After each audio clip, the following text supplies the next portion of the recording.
Okay, this is Moshe coming to you from Israel and the Galilee.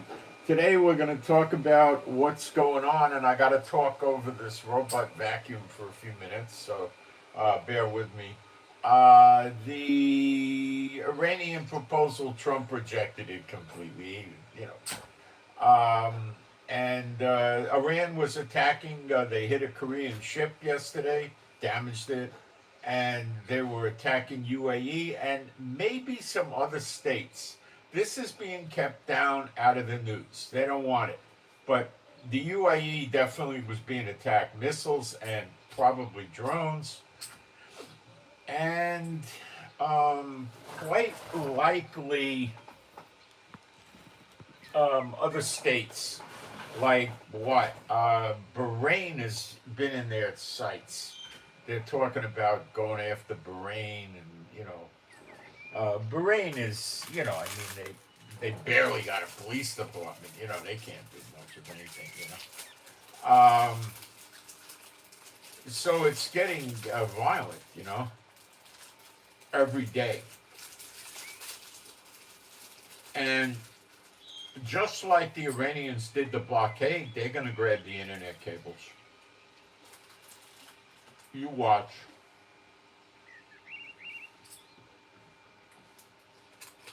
The only one that the Iranians are really afraid of is Netanyahu.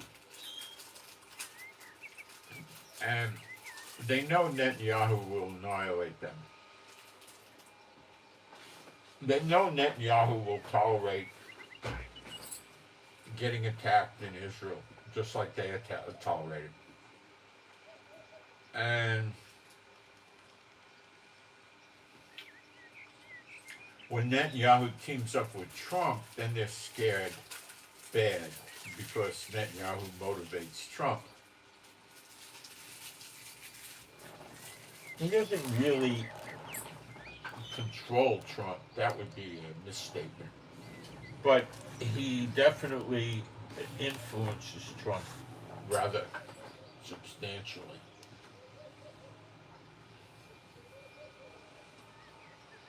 Trump is going to China, I think, next week. He's not going to be there a long time. And by the end of next week, he'll be back in Washington, D.C. And probably Friday afternoon or evening, American time, or Saturday, he'll start up again. He's talking about a 2-week run, hitting a lot of targets. Now,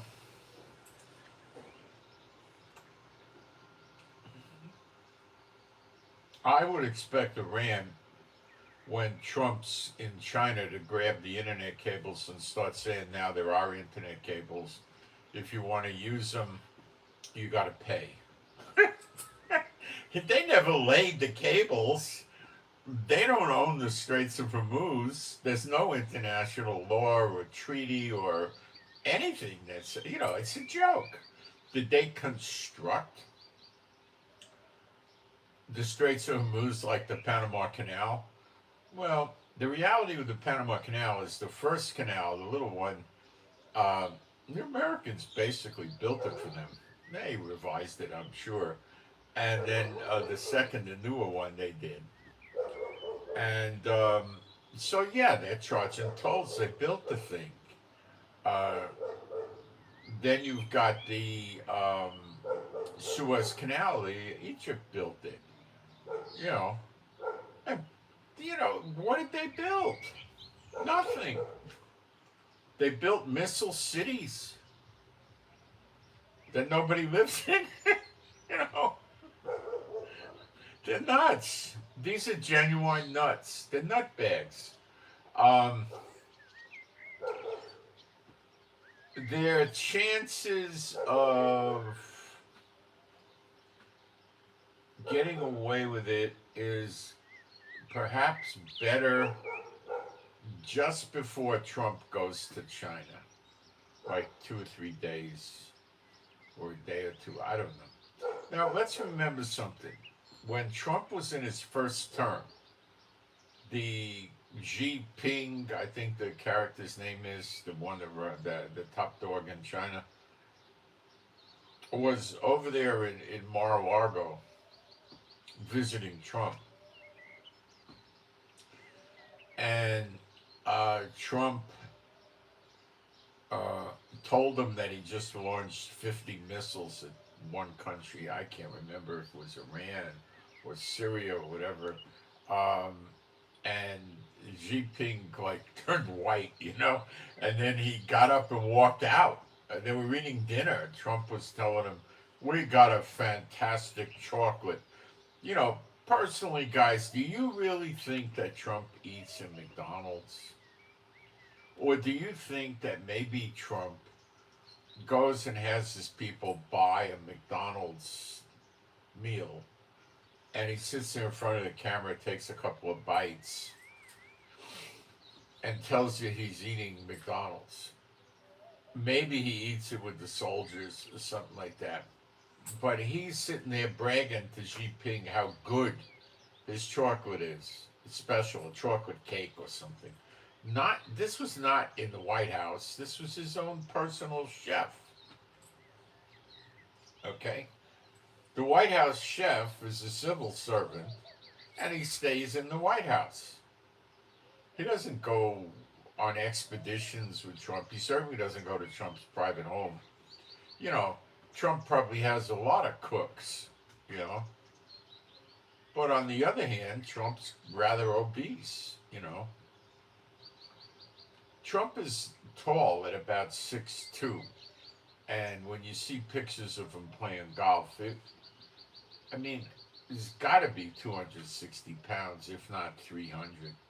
You know, I'd say he's between 260 and 300, maybe 280 is more like it. He's quite fat, and he. I said McDonald's diet is full of all kinds of calories and artificial ingredients that are going to make you know you crave more food and not necessarily digest it well. And look, basically, I haven't eaten an American McDonald's in decades and decades. Okay, I never thought they were very good. There was some dishes that I used to get, like the rib thing, where they made artificial rib meat or something. Um, I used to eat that at barbecue, but we're going back now, um, 45 years. I mean, um, the Big Mac and the quarter pounder. I never thought they tasted that good. Do their French fries taste good? Yeah, they really do. I had an Israeli friend, and he used to go to the states, to visit, and I don't think he was the only one. And he told me when they got hungry, they would go to McDonald's and just order the French fries. People that work there don't care if you walk in and say, "Give me four orders of French fries," and boom, you got it. They don't care. They're more than happy to do it. uh, and just eat the French fries. I really think the burgers are crap. I don't like them. I mean, maybe Trump likes them. I mean, if he wants to like it, the burger, hey, good for him. But I think that's a sham. I don't think he really spends time eating. By the way, he talked with G Ping. Oh, we got this really good chocolate cake. That's not the way a guy that eats McDonald's talks. Okay? Nah. That's a guy that might occasionally, sit down with some soldiers and buy, 80 Big Mac meals or quarter pounder meals and eat it with them just for camaraderie, to be buddy buddy with them and go down to their level, that kind of thing. It wouldn't do to take the military guys and bring them into Mar-a-Lago and, you know, serve them a meal like Trump and his family eat. What are they gonna? there's going to be things in the menu that these guys never ate, and they don't know what it is, and they don't know if they'll like it. You know, how many of them had oysters Rockefeller? You know, how many of them know the different caviars? You know, some of the more expensive caviars taste like crap. I mean, bad. When I was in the world making money. I had an office in San Francisco where I worked some of the time, and it was near Union Square, like 2 blocks or something like that. I don't know. And away. And Neiman Marcus had opened the store. We're going back in time here, guys. Neiman Marcus had opened up a store recently. They took over a failed department store. I don't remember the names of these stores. There were brothers that owned them. Let me think.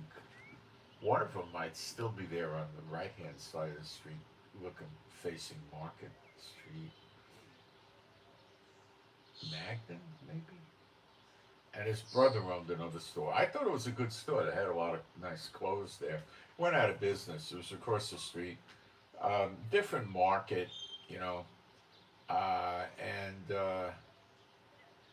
then it opened up a really nice Neiman Marcus, and they had a food area, right? And you went up there, and they had gourmet food, and they had caviar, real caviar. So I bought different kinds. I went there a few different times, and I tried this caviar and that caviar. You know, they put it in a little jar or something, and it would cost you back then, you know, $30, $40. You know, I just did it for the heck of it to see what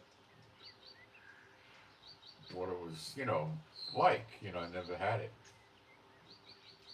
Like beluga and different kinds. It basically tastes bad. I mean, it's bitter, it's harsh tasting. The cheaper caviar tastes good. You know what I like the most is the fish eggs. And in Israel, they're cheap. I mean, really cheap, you know? And they're reddish orange. I guess you would call them orange red or something. They're pretty good size. They got little tiny red ones. That's not bad, but they're not that good either. They got little tiny black ones. They're kind of okay. I eat those, you know. And then they got larger orange ones that are kind of got a liquid in there or something, right? And I think they're the best. I think they're better than buying a tin of caviar for, you know, $10,000. I'd rather eat the fish eggs.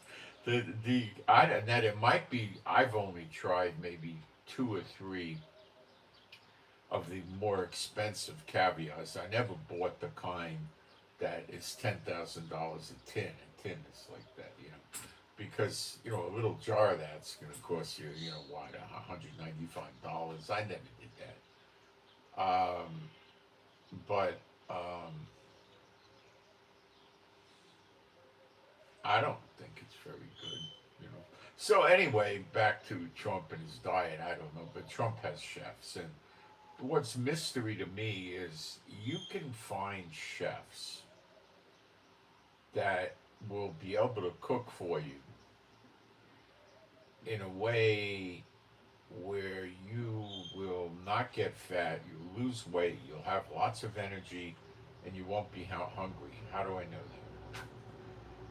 that? When I was in the world again, now I'm living in Florida, I hired a personal trainer, not to really train me, but she was dating a friend of mine. But she was a professional athlete in competition, different things, and she hung around with bodybuilders, and she was a gym rat, and she was kind of a nice lady. And I hired her to she'd come to the house and cook a lunchtime meal for me. She would buy the food, cook it, and then leave stuff also for me to eat it in the evening when I wanted to eat. And I was using the treadmill mostly then. I used to put hand weights on and punch when I was walking on the treadmill. That was mostly what I was working out with then. So I had put some weight on, and she got the weight off me like an elevator going down. Did the food taste good? Well, she wasn't that gourmet, but yeah, it tasted okay. And did it? My wife makes food healthier and tastes better than this one did by threefold, but she uh, she made it good enough, and I lost so much weight right away. It was great. Then she did something stupid. She bought me some food, and I think she left it in her car while she did something, and it went bad, and she gave it to me, and I got ill from it. I really lost my temper with her. I didn't scream at her, but that was the end of the relationship. I didn't want somebody that's going to do that and risk me getting sick. If she came and fessed up to it, she could have just replaced the food, but she didn't want to. So it was pretty. I wasn't happy with that relationship. So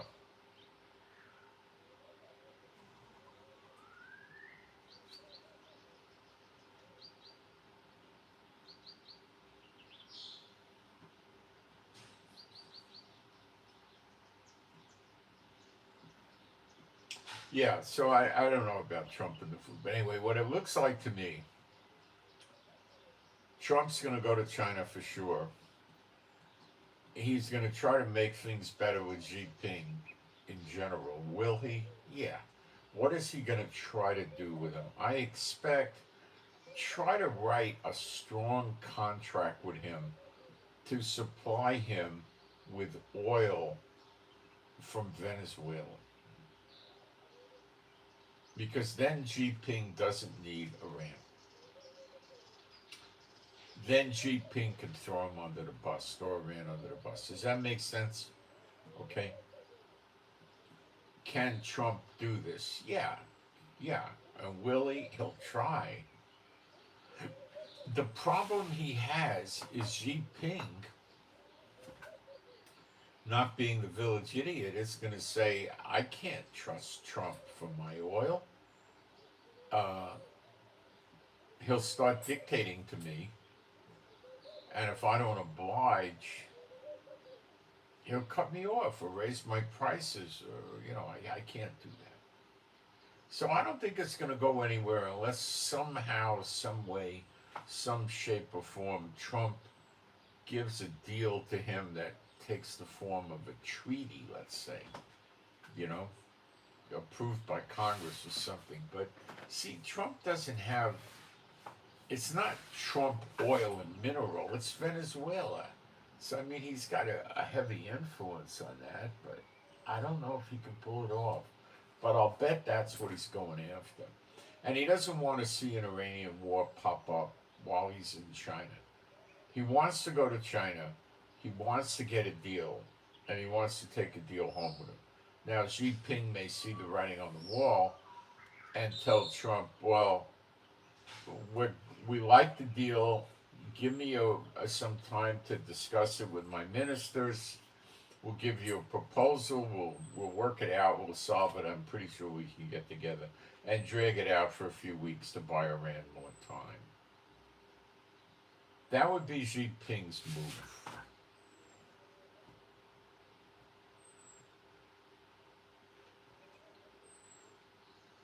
So we'll see. Did Trump say, okay, they gave me an insane, stupid proposal again? These people are idiots. They don't understand. I got to attack them. They're dangerous and they're idiots. And, no.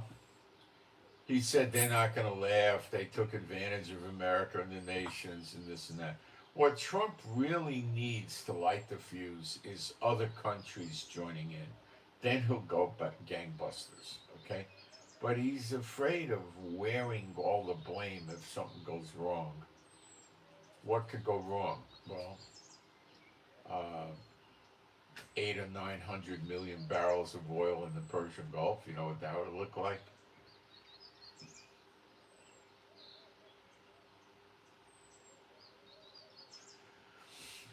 It'd be the eco disasters of eco disasters. It would also end their water desalination. I don't know how they're going to desalinate water with oil in it. You can get the salt out, they can filter the sand. How the heck are they going to get the oil out of it with a desalination plant filter? Beats me, but I don't believe they're built for that. Could they modify it? And you've got pipes that are bringing the water in. Maybe you might have a 12 or 18-inch or 36-inch pipe. I don't know. You're bringing the water in, and before it hits the desalination, they could have it go through some sort of a filtering process. Maybe be able to get it out. I think it'd be rather difficult because the filter probably after a little while, like an hour, it's going to be bogged down with oil. I don't know. I don't know what it is. All right, let me go into the live stream, put a post up, and take care of that real quick. That's not going to be but seconds.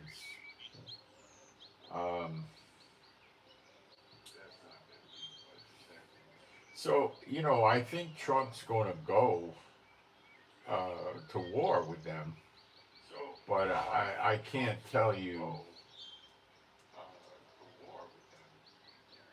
exactly when, but he is. And he's a combination of he's afraid of something or some things in the plural, and how do you analyze Trump?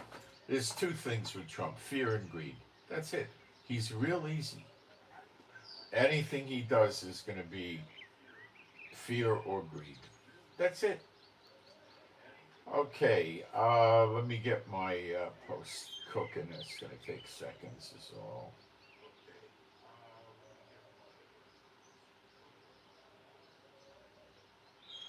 They're still dangerous, and the Iranians are attacking every day the Middle Eastern countries, every single day. So the ceasefire aspects of this are comical. Um, Trump basically made a ceasefire with himself, not with Iran. And this is an old Netanyahu trick. Netanyahu taught him this piece of stupidity.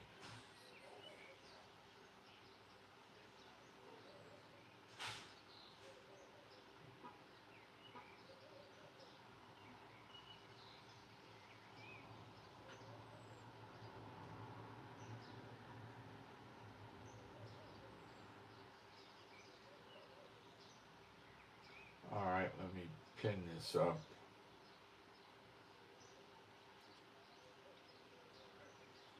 I think we got everything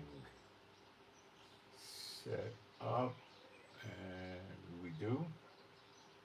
And let me shut that off. Okay.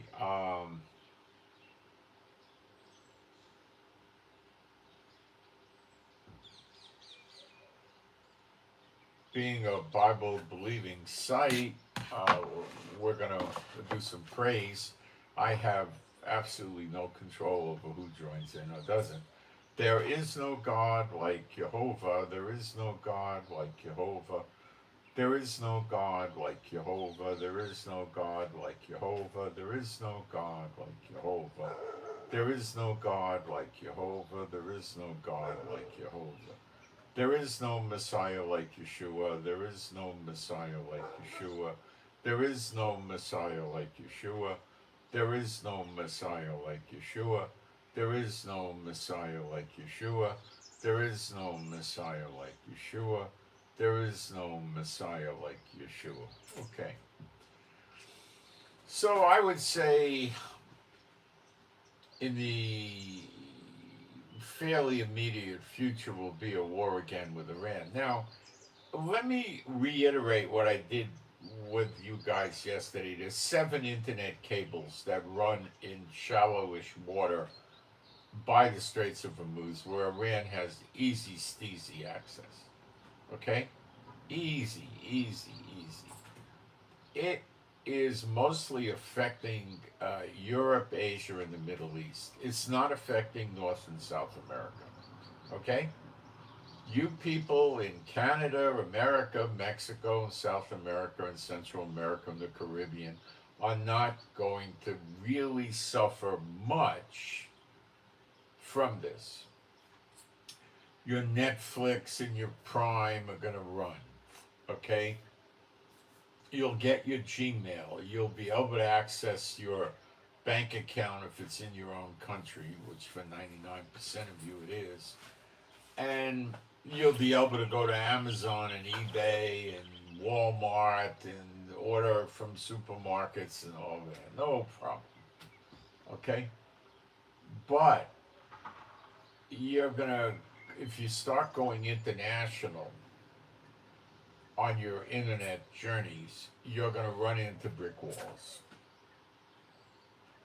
If you want to start getting the news from Europe, you may or may not be able to get it, or the Middle East. Now, Israel is not using Persian Gulf cables. We're using stuff that runs in the Mediterranean. Okay? So, do I think the broadcast will still work? Yes, but it may not work for parts of Europe close to Iran. The UK, France, and Portugal and Spain, they're going to be okay. They're pretty far away. The countries nearest to Iran may suffer some. Okay? The southern Mediterranean, I don't know exactly which countries yet. We'll have to find out. Okay? So there could be problems. Social media posts like on X and Facebook are probably not going to be happening with these countries, or people won't be able to see the post. It's going to be serious impairment. Now, what comes with this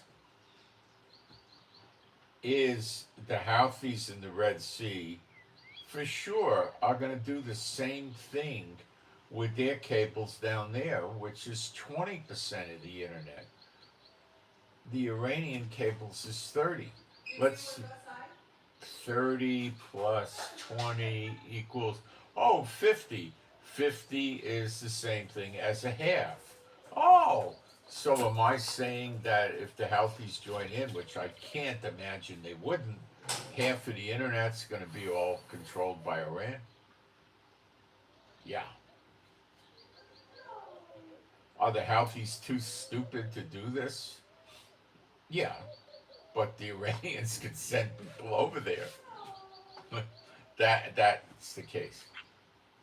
But basically, they got to get the cables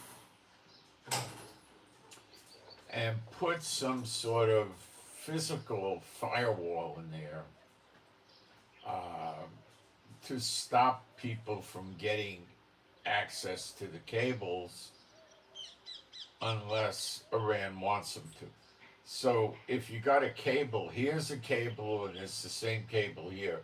Let's make believe this is one piece. So you separate it and you insert some device. Well, you would initially insert some section of cable that's attached to it. It runs up to the surface into a building, of course. It attaches to some device, and it allows the Iranians to let certain traffic travel through the cable like it's one piece. And for people they don't like, it's as if the cable is broken and the traffic could go in, but it can't complete. So it's dead ending. It's like trying to drive up a dead end for them. It doesn't go anywhere. And they're after outfits like Amazon, Walmart. They're not just trying to shake countries down. They're trying to shake down corporations. Now, the Iranians are not like the type of businessman that's going to sit there and say, well, if I, go to whatever the guy's name is at Amazon, I forget his name. If I go to this guy and uh,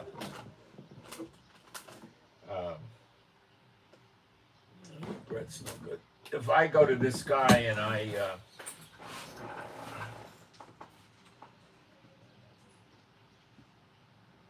um, I tell him, well, it's going to cost you $18,000 a month, he's going to, be upset and say, yeah, okay, fine, here's 6 months payments.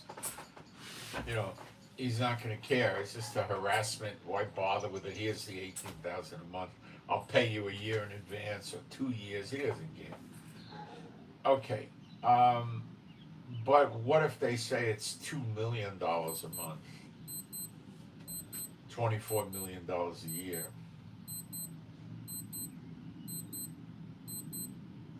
Got it? So Amazon would then have to make some decisions, like what? Their analyst people, their bean counters, would sit there and figure out what they're going to lose in sales in the region that would be affected. Okay, um, and then run the profit margins on those sales. You understand? And then figure out if it's a good deal to pay them, you know, a million or 2 million or whatever they're asking for a month, or is it a better idea to just let them do it? Well, the problem is Trump will probably interject, and like he told the people, if you pay the toll to Iran, we're going to put sanctions on you or something like that, right? He punished them for that. So Trump will do the same thing. You cannot pay this ransom to Iran.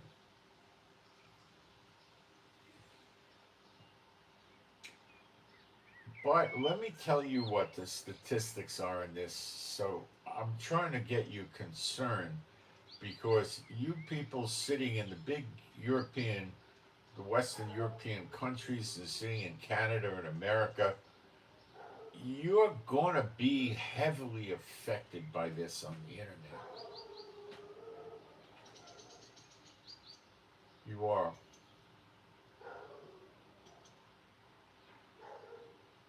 $10 trillion a day, a day goes through the cables in Iran. Why? Well, a lot of wealthy Middle East oil countries are using those cables with swift bank transfers, receiving money, paying money, buying things. All kinds of stuff is going on, right?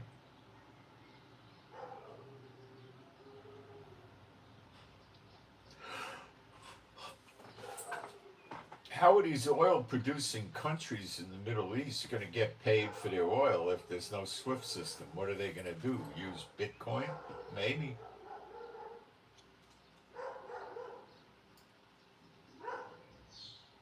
It's a mess. 10 trillion a day. A trillion is 1,000 billion, and a billion is 1,000 million. This is an amount of money that is hard for us to even figure out how you write it on a piece of paper.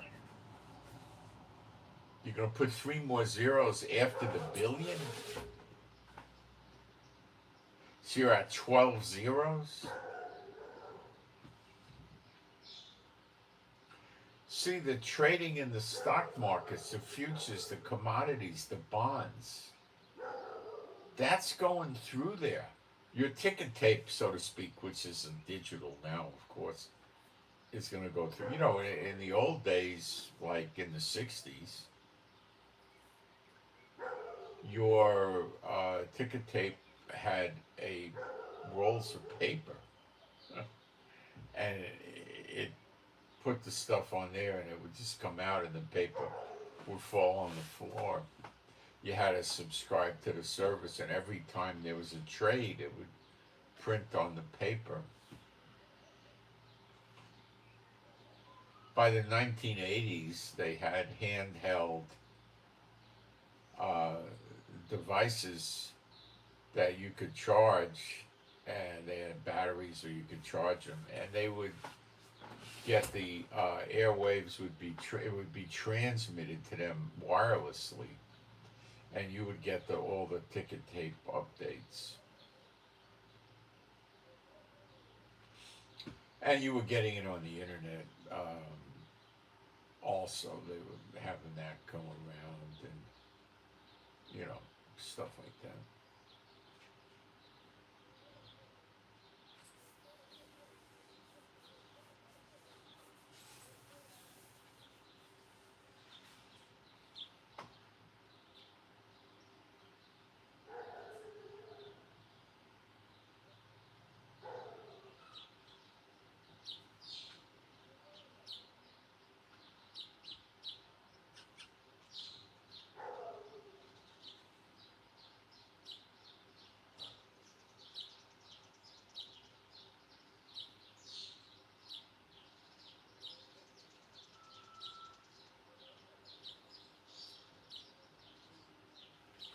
So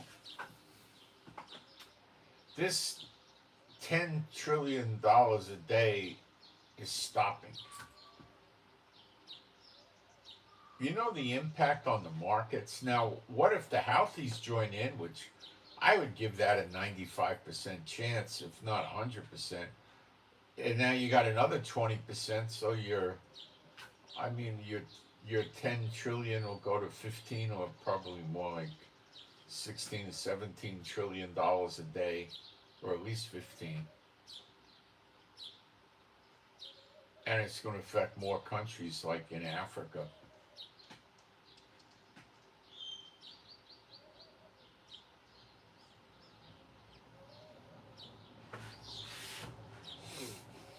Got a problem, guys. And what would be the best time for Iran to pull a move like this? Oh, when Trump's in China.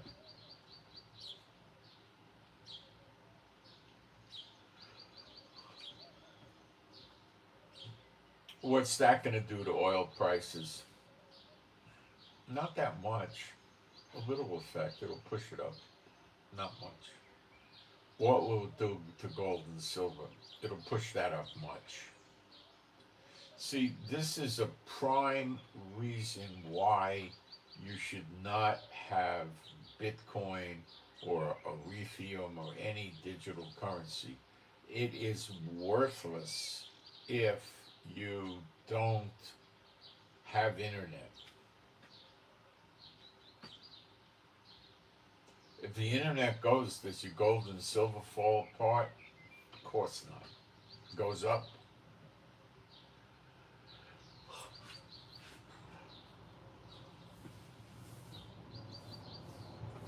Now, are you starting to get more and more of a better idea why the enemies in Zechariah 12, the enemies of Israel, are riding horses,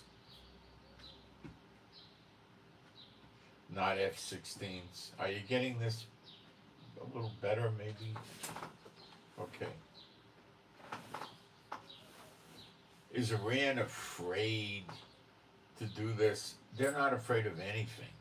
If they look, I'm of the belief that Iran went with boats into the Gulf of Mexico, aka now Gulf of America, and shot at Port Arthur, LNG, and energy facilities twice, and some other targets. Okay, from boats in the Gulf of America. Yeah, I'm rather certain they did it. Okay. One of these Ohio-class nuclear submarines just passed the Straits of Gibraltar yesterday, which means it's transiting from the Atlantic Ocean, went through the Straits of Gibraltar, placing it in the Mediterranean, and it's allegedly on its way to the Middle East. I'm rather sure we've got other submarines there. Now, what's interesting with submarines is Iran has small, junky submarines that they've been building. And they're saying they're deployed in the Persian Gulf now, sitting on the bottom. Well, can they be sitting on the bottom? Oh, yeah, that's not a problem. But um, they don't have nuclear submarines, guys. Okay? Um, they've got diesel submarines. Okay? And the diesel submarines can go on the surface when all their exhaust pipes and air intake and everything is working. And they run the engines and they charge the batteries.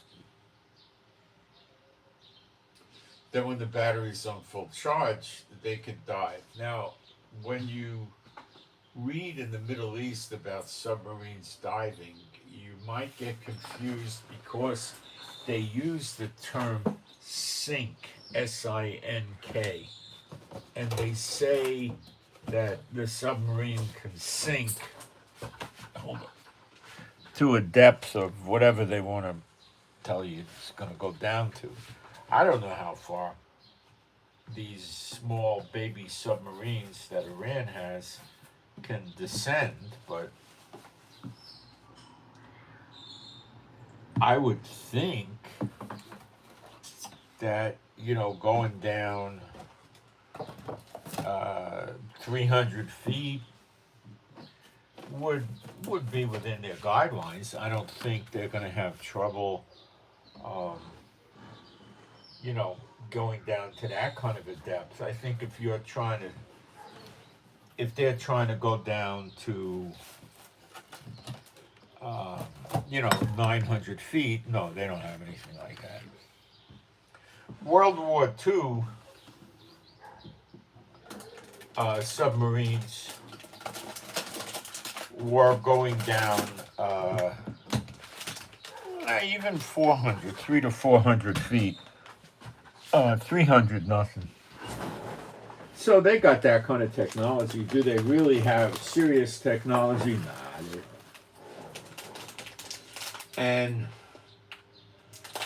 you're talking a 2 million submarine. You're talking about something on the order of a drug cartel smuggling submarine where, all you got to do is have a few shopping bags full of cocaine, 5 or 6 of those, and you got a fortune, And I guess it takes 2 of them to operate the submarine.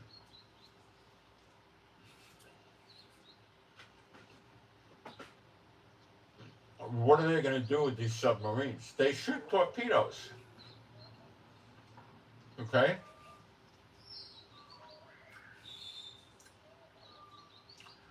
Do these submarines have a deck gun? No.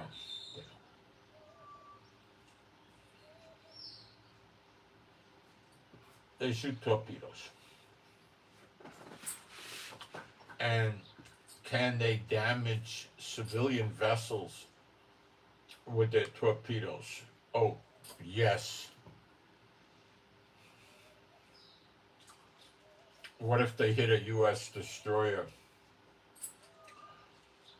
My cut on that would be, I doubt they'd get it to sink, but they sure bust it up. The guys that were inside the boat right near the impact zone might get really hurt from the force, Excuse me. Yes. Okay. Are you at the house now? Okay, I come out now, Bakutz. Okay. Yeah. You hear Akshav? You Parir Elite, the Derek Shaket Akshav? Okay, I go out now. Okay, bye. I gotta get this package. I'll be right back.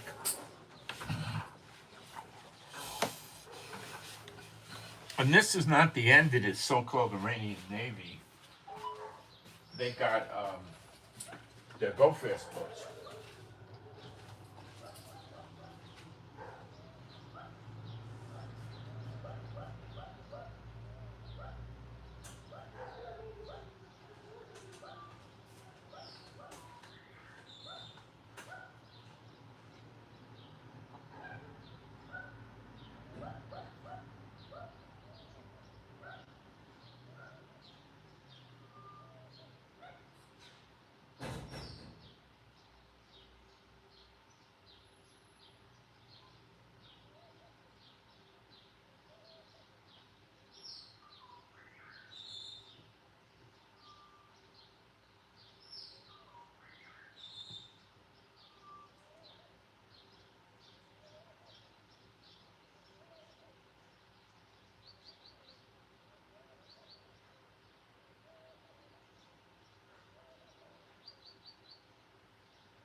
Sorry, guys, that's life in Israel. um, so we got that Ohio class submarine showing up, right? And all of a sudden, now I say that the aircraft carriers go with submarines, but maybe I'm wrong and they didn't. Or maybe they would if they were worried about a fight with Russia or China. But when you're talking about a fight with Iran, they're not worried. And now they are.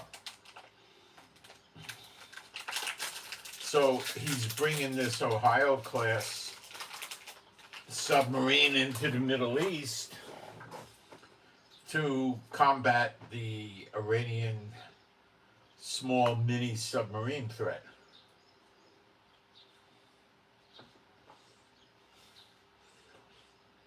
The Ohio class submarines fire torpedoes that are probably about as big as these Iranian submarines. No, I'm kidding. They got different types, okay?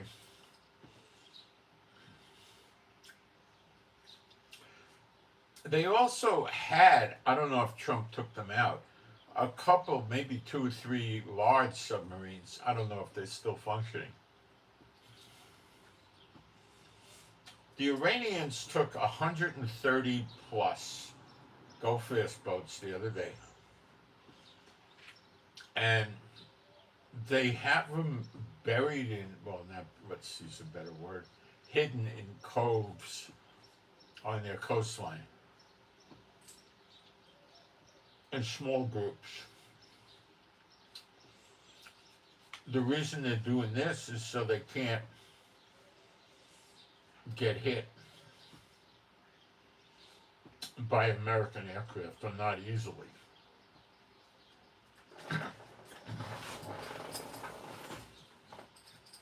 Because they're sheltered. So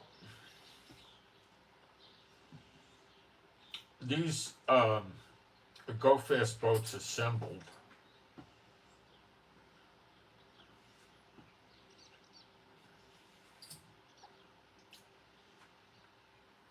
in a very orderly way, at least 130 of them. And they had a very strategic formation, and they started to emerge, on attacking the ship. But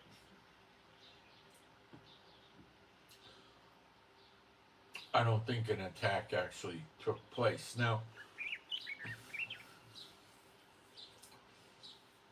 I'm understanding that these boats are mostly fiberglass. Now, it doesn't mean they don't have an aluminum one or two, and it doesn't mean they don't have some out of wood, but I'm hearing predominantly fiberglass. The A-10 Warthog aircraft is a monster. It's a monster. It has this big cannon. It's probably about this wide, or at least like this in the front, that shoots 30 millimeter shells like a Gatling gun. It's got 5 or 6 or 7 barrels, and you spin, and it can put out over 3,000 rounds a minute, and the planes carry a little over 1,100 rounds. And they can control the burst of fire to some extent, right? One round from the 30 millimeter gun hitting the fuselage of the go-fast boat, not the wall of the boat, that may not do the job, the bottom of the boat. It's probably going to be the end of the boat. I mean it. And when they fire a burst, it doesn't go blah, like a blah machine gun. No, it goes blah, it's.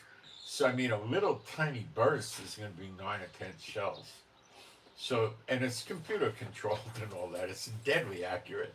So you hit it with 10 or 15 rounds, it's going to break into pieces. It'll look like King Kong punched it with his fist. It'll be in little pieces. And then what do? That's what they do. They swim or they sink. That's what they do. They probably got a life vest on, in combat. I would think they would, you know, unless they want to play, you know, jihad of the sea and go to martyrdom. And, if they want to count on that, they're going to be royally disappointed. But they can try it. Now the F-18s could take them out. The F-16s. So what they do, what the Americans do, is they assign like an F-18, an F-16, or an A-10 Warthog to a cluster of the cluster. So they break it up into zones. And any go-fast boat in the zone that this F-16 is covering, or this A-10 Warthog, or F-18, or they might use an F-15 too, I don't know. And they use helicopters. They'll use various, like Apache attack helicopters too.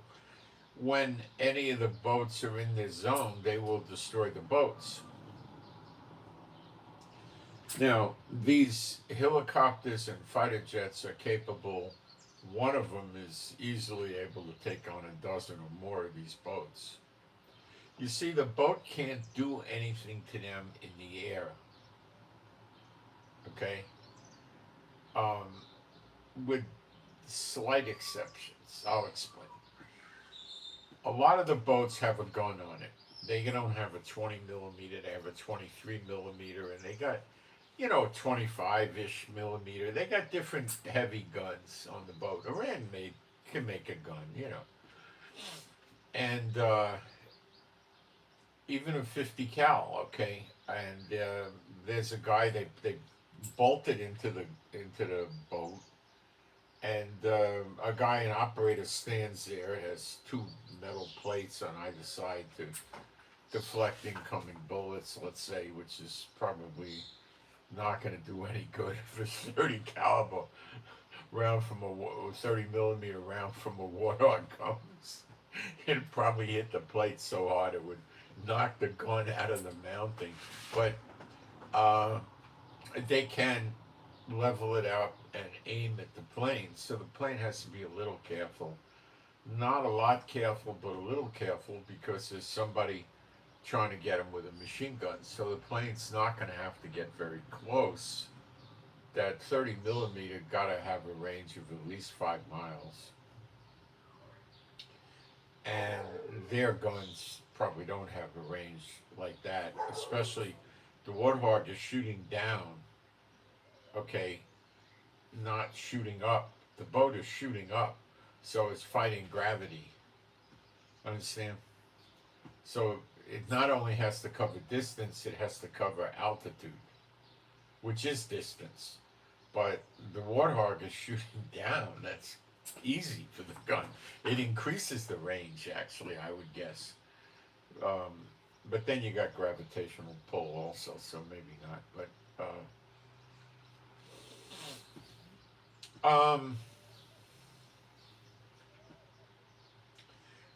they can rip these boats up. But if one boat gets in, they have anti-ship missiles mounted on these that got a 10-mile range.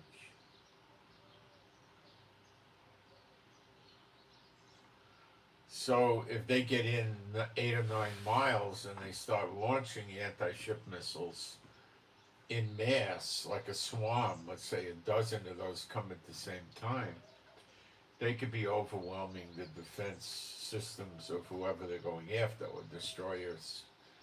Okay, likely.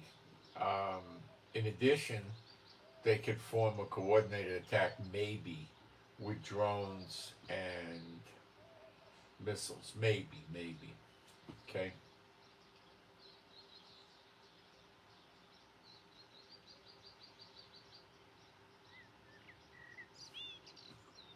So when you see Iran every day attacking the UAE plus possibly other countries and taking out civilian shipping and stuff like that, wake up. There's no ceasefire. The Iranians are using restraint. They don't want to hit the American bases all out because then America has to defend. In other words, there's nothing left to talk about. If they start drone and missile attacking American bases and Trump ignores it, you know, guys, that's not acceptable. He has to do something. And there's something he has to do is not going to take the form of withdraw from the Middle East, okay? I don't think. Um,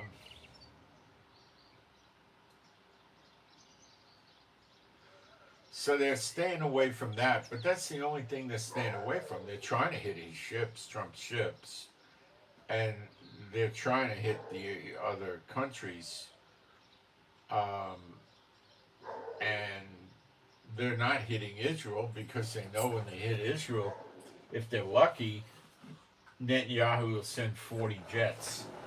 If they're not lucky, he'll send 100.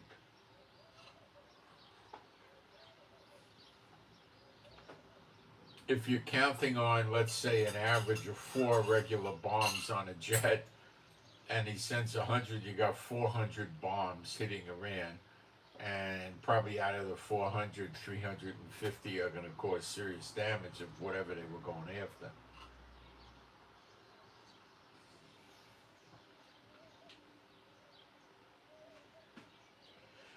See, Iran keeps the internet cut in their country, disconnected. They don't care about. Uh,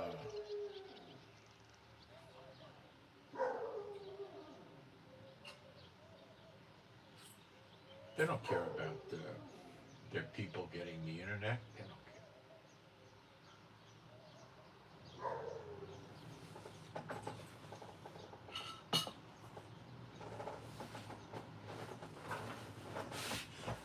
Their position is let the people turn on the television and listen to their official news channel, giving them poison broadcasts.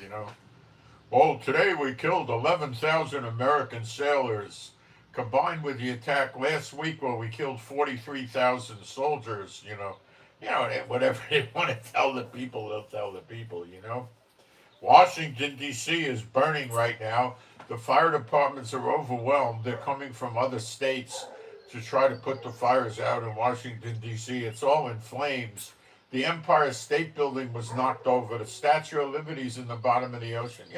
They'll tell their people all this kind of stuff if they want to. You know,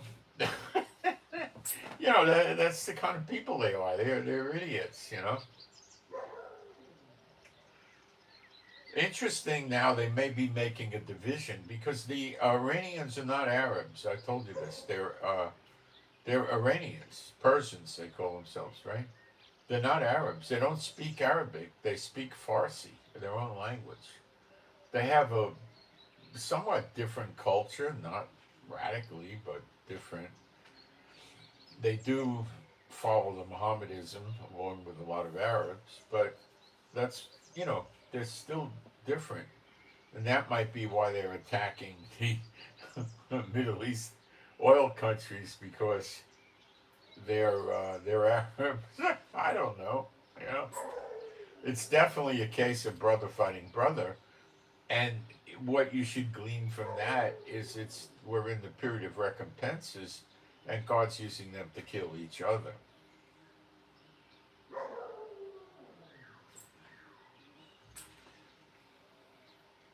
You got it. There it is. Uh,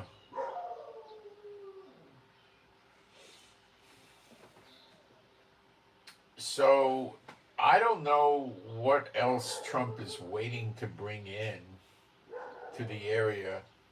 If he's waiting for that Ohio class submarine,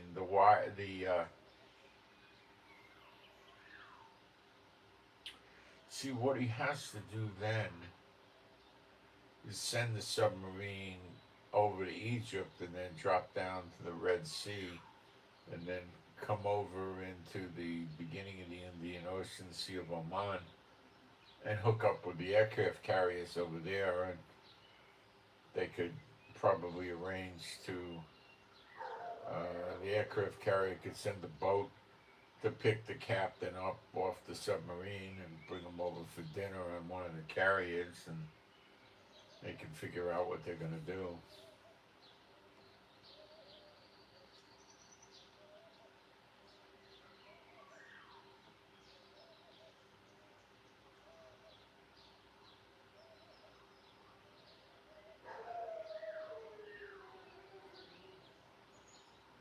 She's doing the Gettysburg Address again. Okay. It's but I'm telling you, the internet is going to get public opinion crazy. They're all going to want Iranian blood.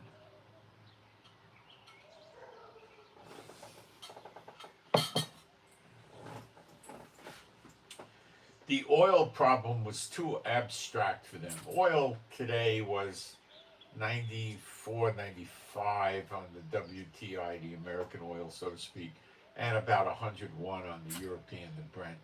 See, they go and they pay more money at the pump and they say, well, we'll have to wait. This will blow over. It'll get fixed, right? They don't understand that they're riding horses in Zechariah 12. They're going, what is Zechariah 12? Why, they don't even know what that is. Okay. Now, when you cut the internet cables, the people are going to feel it immediately. It's not going to take a week or a day. It take a couple of minutes, an hour or two or something, and they're all starting to being aware of it, and they're going to get insulted, mad, and angry, and then they're going to want to get rid of Iran. Then the reality of what they're dealing with will sink in. That's when it'll sink in. And that's going to get people mad enough to make some government say, let's go get them. Modi might go get them. Modi is warning the people of India. Do you know Modi told the people of India in the last 2 days, 3 days, stop buying gold? People in India are not as dumb as people would think, and they're going out, they're pretty smart, a lot of them. They got a lousy government and a lousy leader, but they aren't stupid, right? So they're going out and buying gold. And I think a lot of them like to buy gold jewelry. But you see, in India, if you buy a gold, I don't know what they call it, a tennis bracelet, that has diamonds in it. But let's say something like this. This is silver. I bought this years ago when silver was less than $4 an ounce. I think silver was $2.80 when I bought this. There was a guy in the mall selling it in Florida, and I bought some pieces from him. I paid like nothing, It was like free almost, And now you're looking at what it's gonna, what it's worth, It's crazy. So, they'll buy something in gold, and they like to get 22, 24 karat gold. Anything over 14 karat is soft gold. It's not the best for jewelry. It really isn't. You talk to a jeweler, and they'll all tell you that the way to go with a ring is 14 karat, not 18.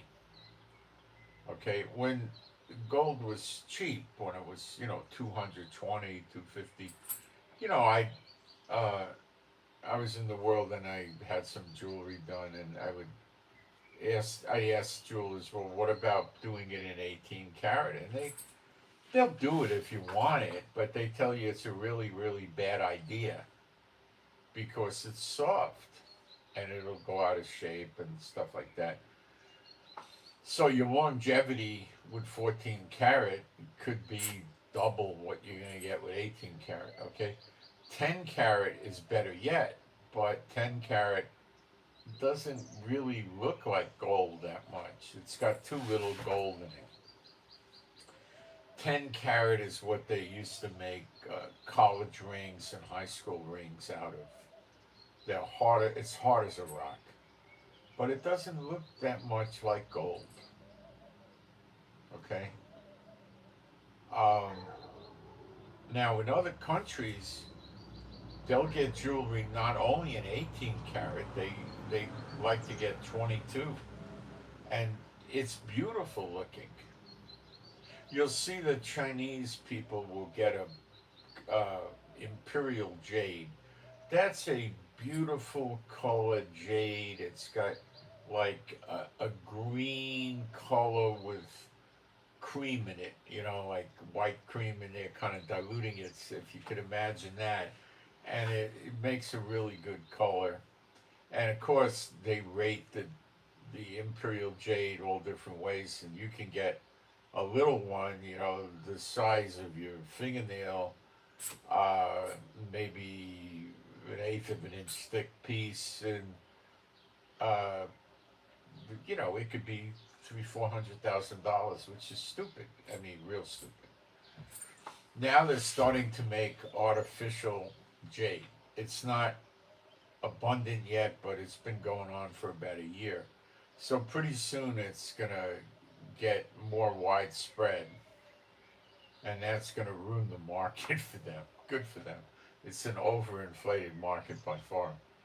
So um, they'll of course try to make imperial jade. They're not going to make the cheap junk jade.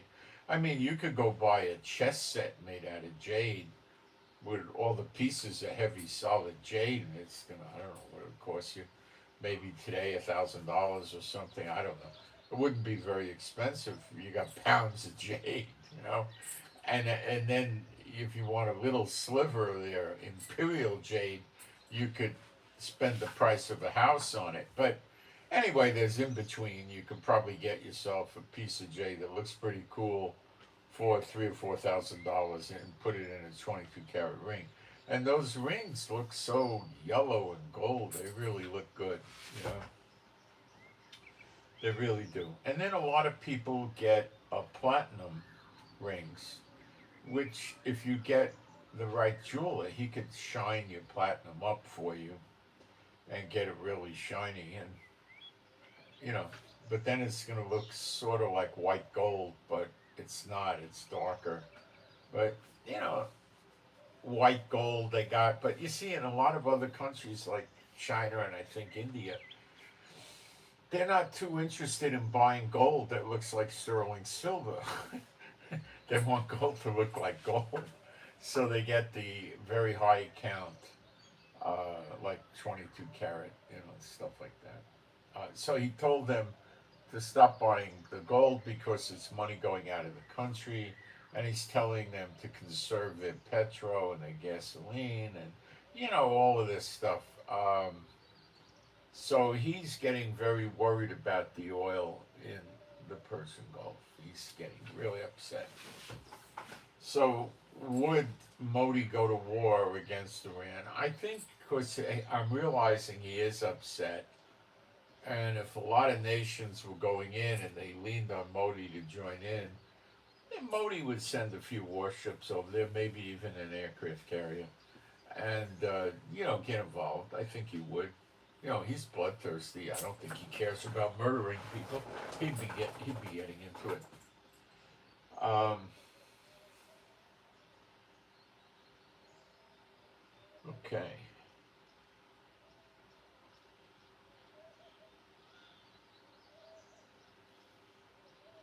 I got some prayers. I don't want to forget. Okay.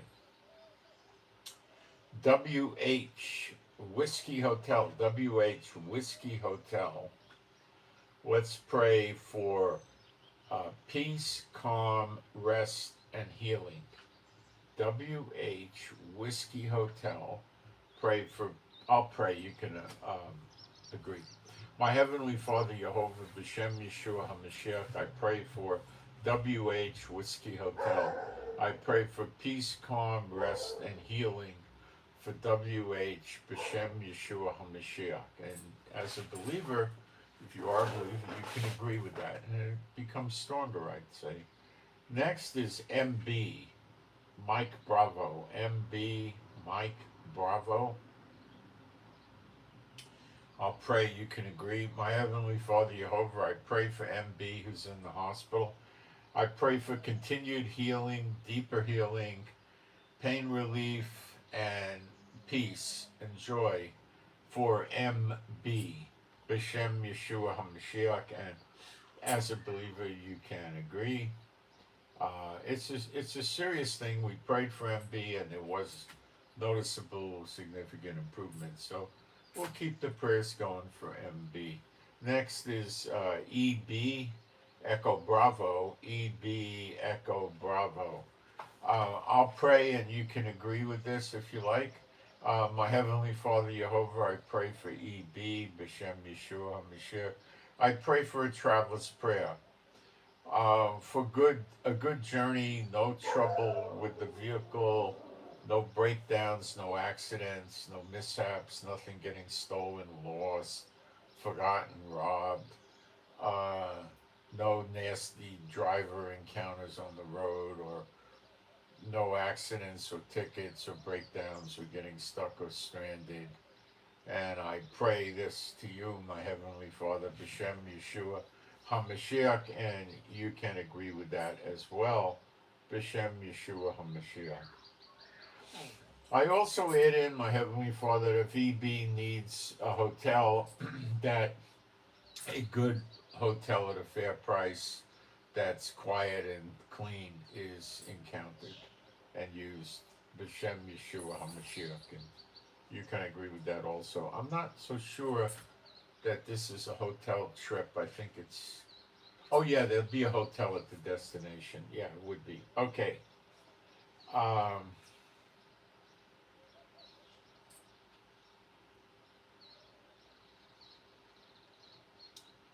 Iran is saying that there's efforts to extend the ceasefire for another 30 days, but listening to the way Trump was verbalizing his reaction to the Iranians, I don't think Trump is that interested in telling them, oh, you got another 30 days.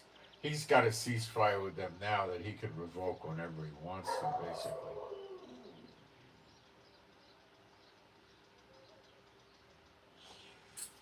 Tehran was in no mood to agree to dismantling their nuclear facilities.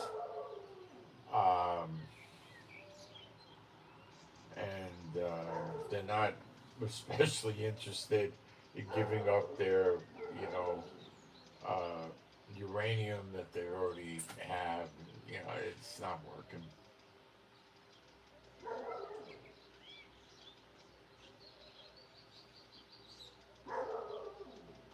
So there were two explosions in 1 minute as two Iranian drones hit a South Korean ship in the Straits of Hormuz, and that wound up on film too. I may have put it on my Telegram, I don't know. But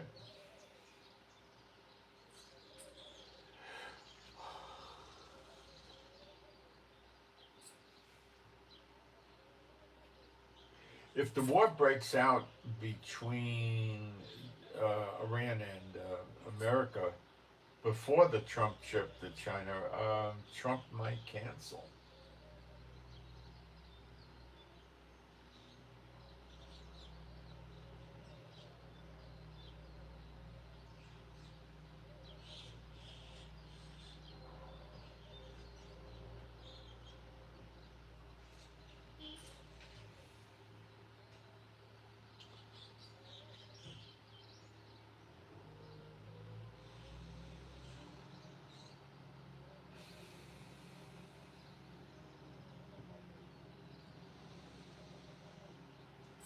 A lot of experts who like to call themselves experts are saying Trump won't initiate. In other words, Trump won't start a military action until he's back from China.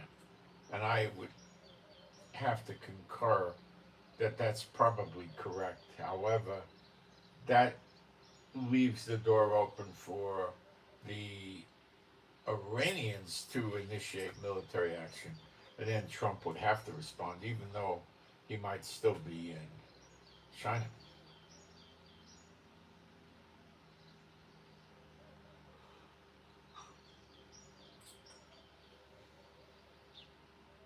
So far, with these blockades in the last 2 months, the world has been deprived of 1 billion barrels of oil over the past 2 months. Now, uh, let me run some numbers. The world uses 100 million barrels, so let's break it for days.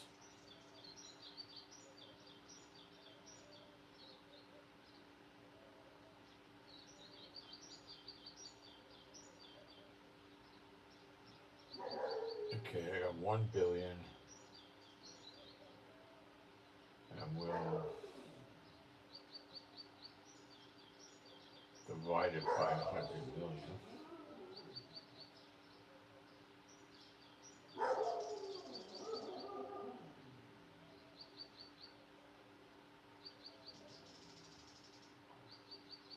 $10. So that's all it is so far. 10 days worth of oil. That's that's why nobody's going nuts yet. But they're using oil reserves to take up the slack. If they weren't using the oil reserves, it might not have been 10 days worth. It could have been 20 or 30 days worth. So, it's got a limited lifespan of using the reserves. Reserves are what they are, reserves. They're not new flowing oil.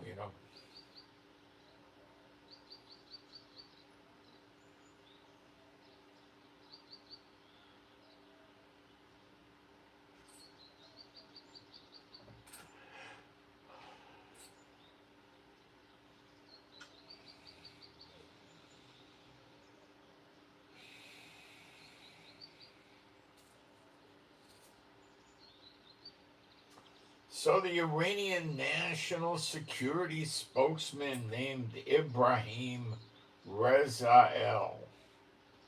From today, our patience is over. Ooh, ooh. Any attack against our vessels will be met with a heavy and decisive response.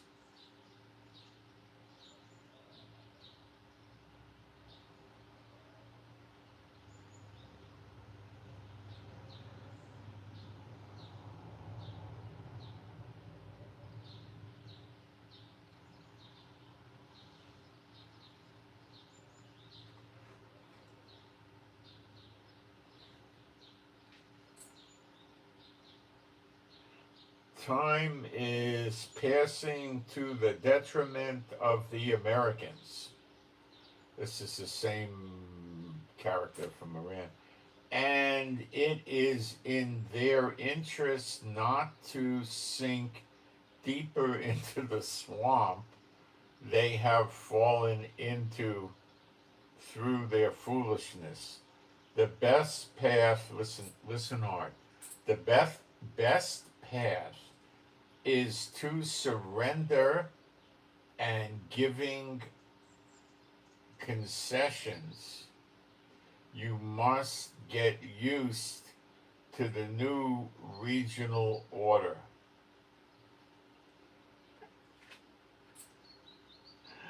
Oh my gosh, talk about being broken from reality. Yeah, these people are really broken from reality bad. I mean, reality is a hope long lost, I think.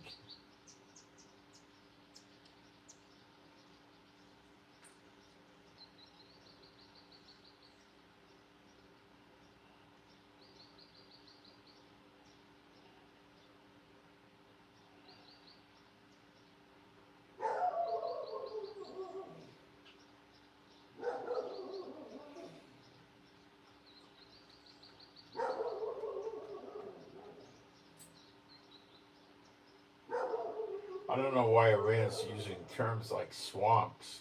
I don't think Iran knows a swamp from a water fountain, but I guess it sounds good.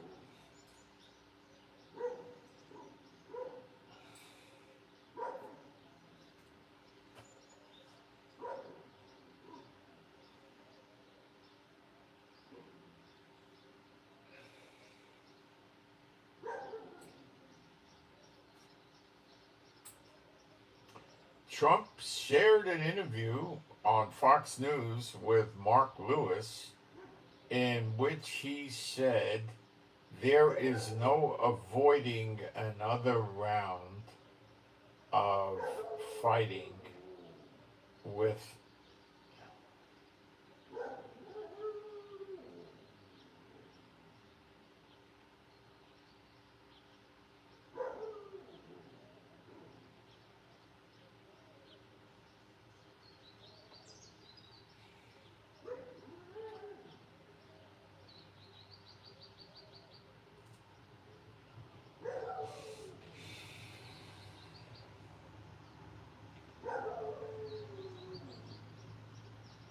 Trump again. It is possible that we will act militarily against Iran to an additional 2 weeks and hit each of the designated targets.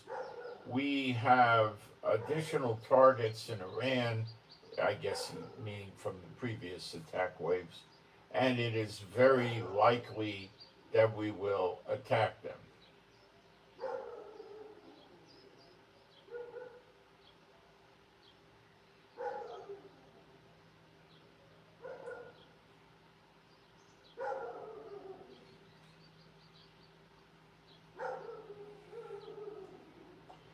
See, getting the internet cables,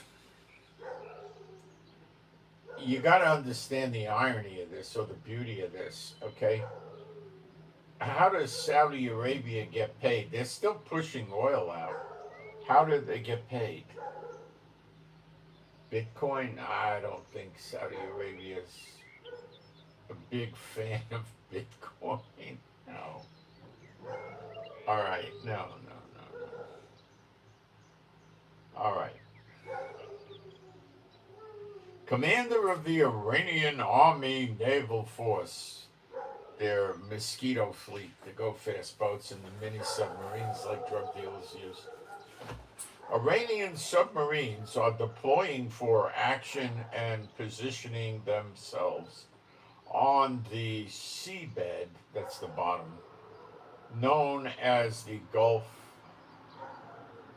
Dolphins on the seabed. So they're going down voluntarily to the bottom of Davy Jones's locker over there, but they're not imagining themselves staying there forever. Now, could you imagine the destroyers dropping depth charges at these mini submarines and they get close to it like 50 feet away and it blows the submarine across the sea bottom from the waves?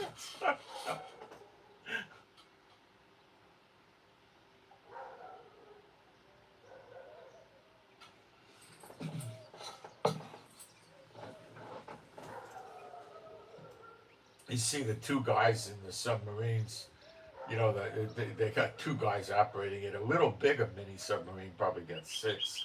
They're sitting in there and the depth charges are going off and they're going, Allah Akbar, boom, Allah Akbar, boom, their noses are bleeding and the lights are going out and man, it's not going to be nice.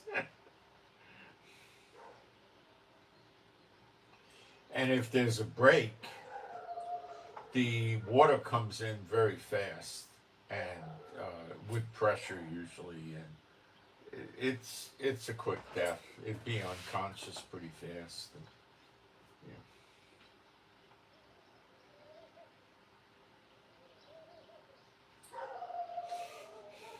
So they were good enough to put their submarines on the bottom of the ocean there, but let's see if they ever get them off the bottom.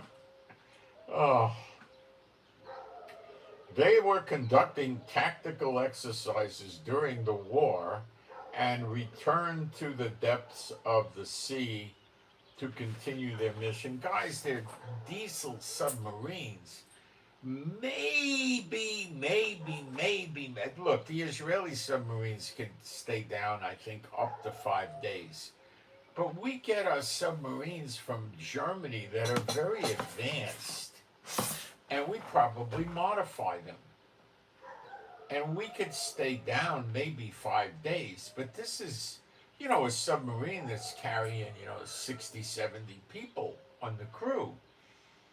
This is not a little, submarine, 18, 20-foot submarine, 25-foot, or maybe they got some that are 40 or 50 feet, It's nothing like that, you know?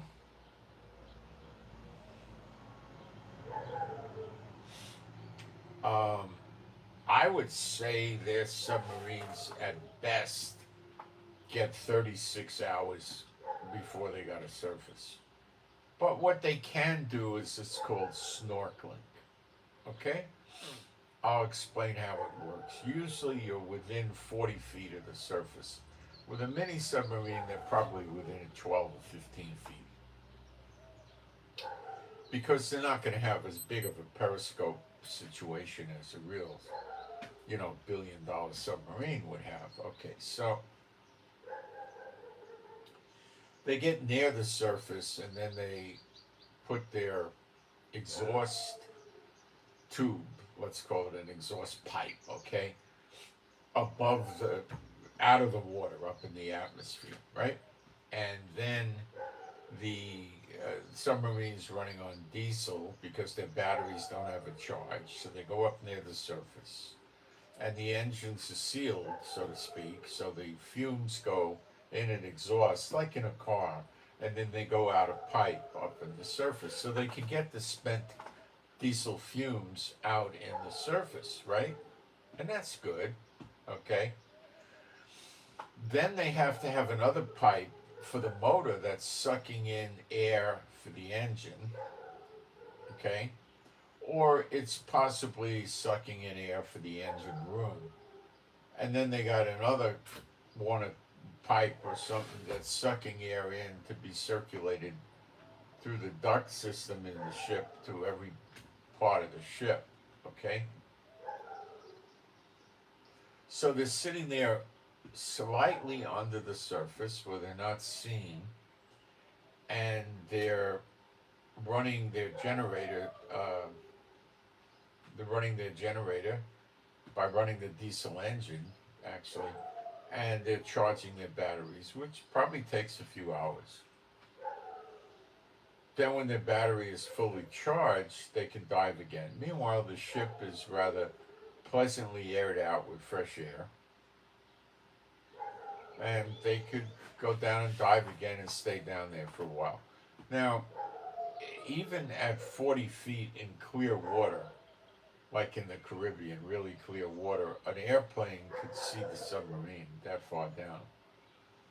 So what they did in World War II, the submarines, is they would, like American submarines, they would surface at night, as long as it wasn't a full moon or a half moon, The moon was very important to them, the moon phase, because if they went up at night, and it was a full moon, but it was cloudy and raining, oh, no problem.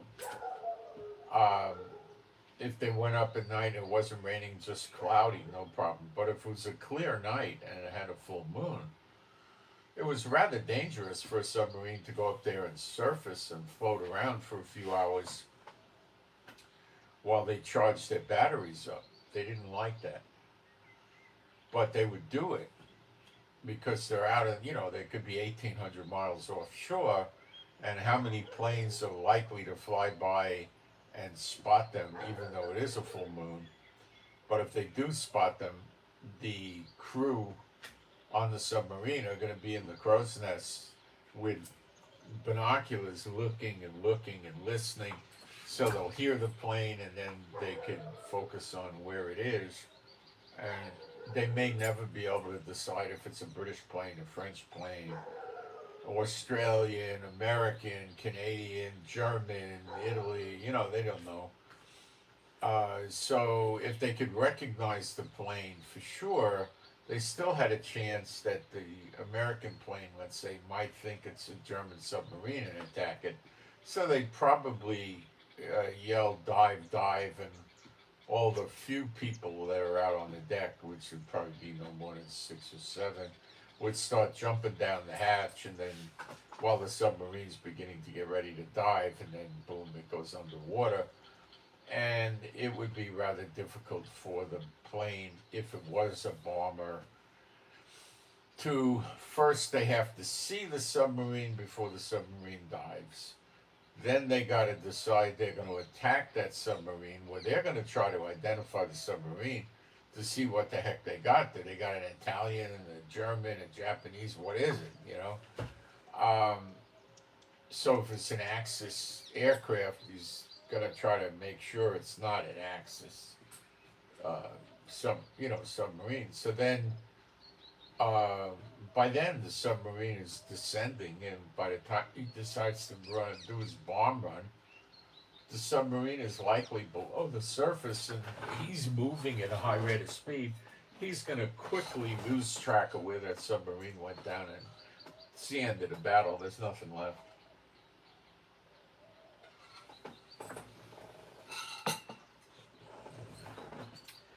Now, if you were doing that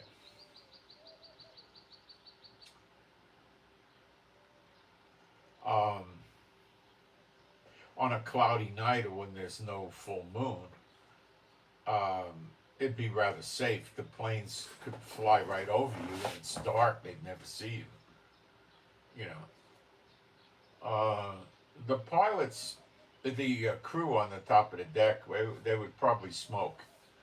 What a lot of the guys would do is smoke. They'd have a pipe, and they have a cover for the pipe that's stainless steel, and it's got like 25 little holes in it, so they could sit there and puff on their pipe, and it's not going to glow where a plane would see it. It's even only so small the plane wouldn't pick it up. They wouldn't know about it.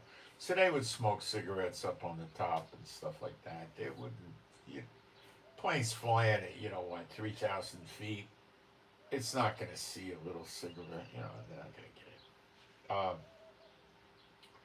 They also could cup it in their hand and stuff like that. But um,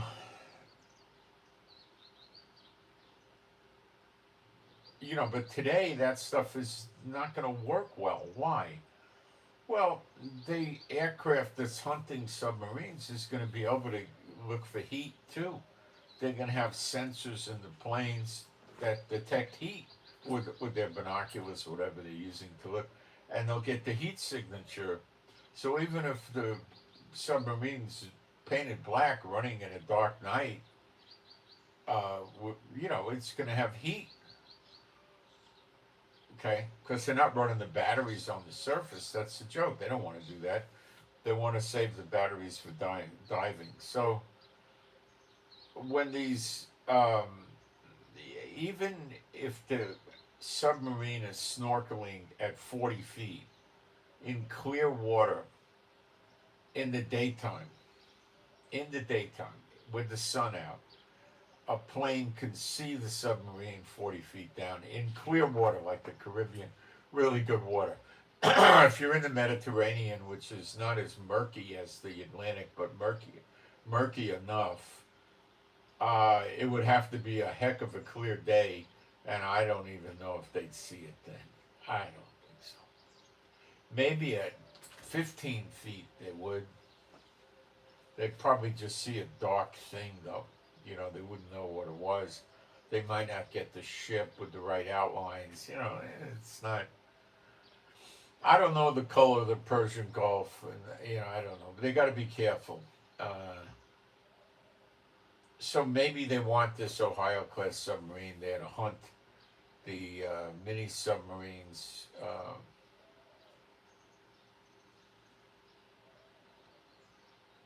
I don't know.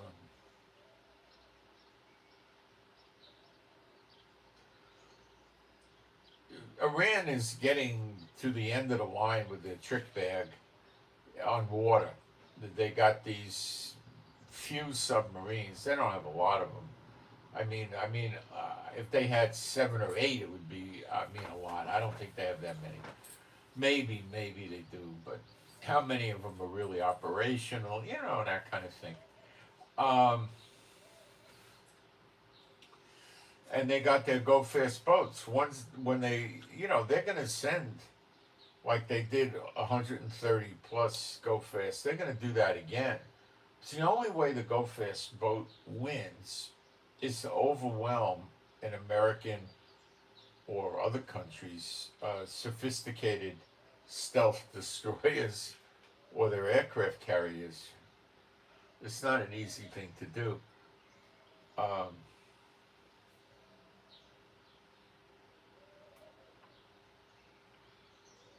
they're not really doing that well.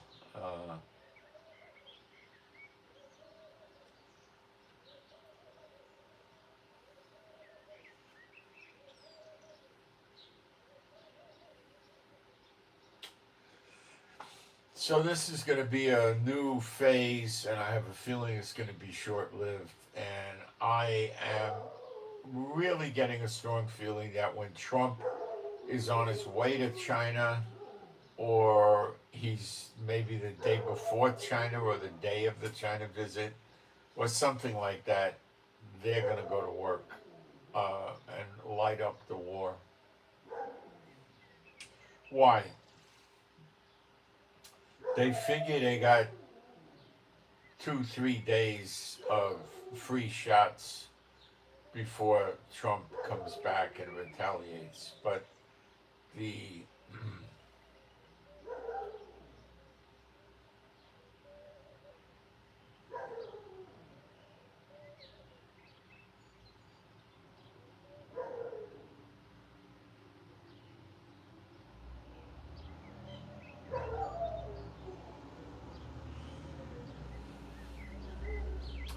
so submarine warfare is about to come to the Persian Gulf, along with internet warfare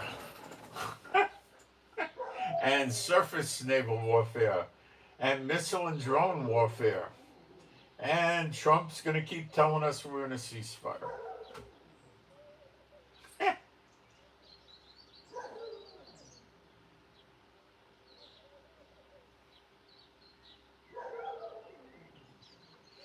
Now, this isn't a report we got from the Iranian opposition.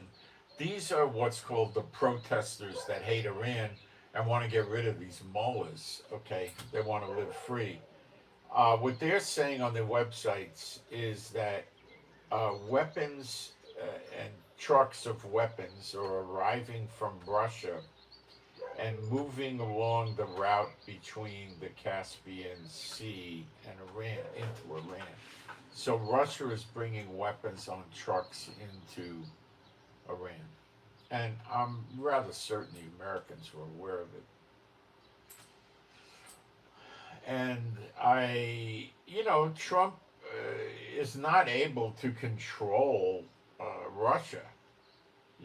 He tries to, but you got to understand that Putin has gone through what, 12 American presidents, or maybe that's too many, 7 anyway,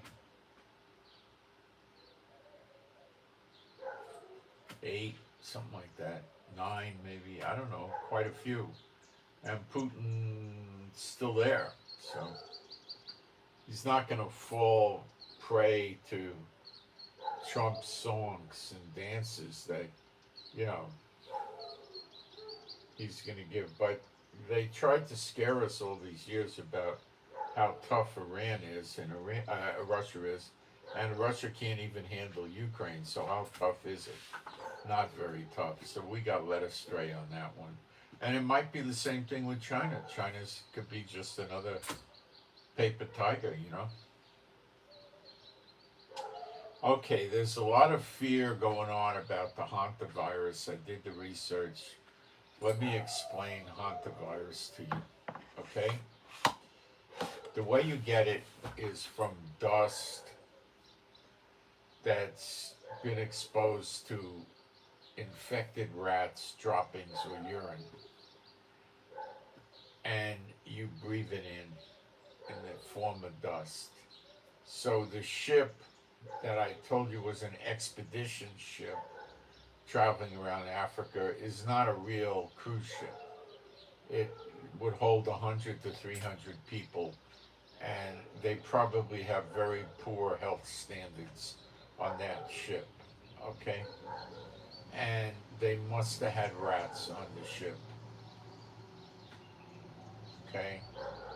And that's where they went down. And people were breathing in the dust that was exposed to the rats' poop and pee. Dries on there and then transports. It's rather disgusting, but that's what it is. Now, can you catch hantavirus from another person who has it? The general belief on this is no, because it comes in from the toxicity of the poop and the pee that the rat drops on the dust, and the people that are infected, if they were running around pooping and peeing on dust in a cruise ship or in a hotel or in your basement, yeah, that might have the same effect, but people are not doing that, are they? They're going to the bathroom and doing it in the bathroom, and it's flushing. So that's really not anything likely to happen. Okay? Just not. Somebody pooping or peeing in diapers, could that? Probably not, because that's still not dust, and probably wouldn't be.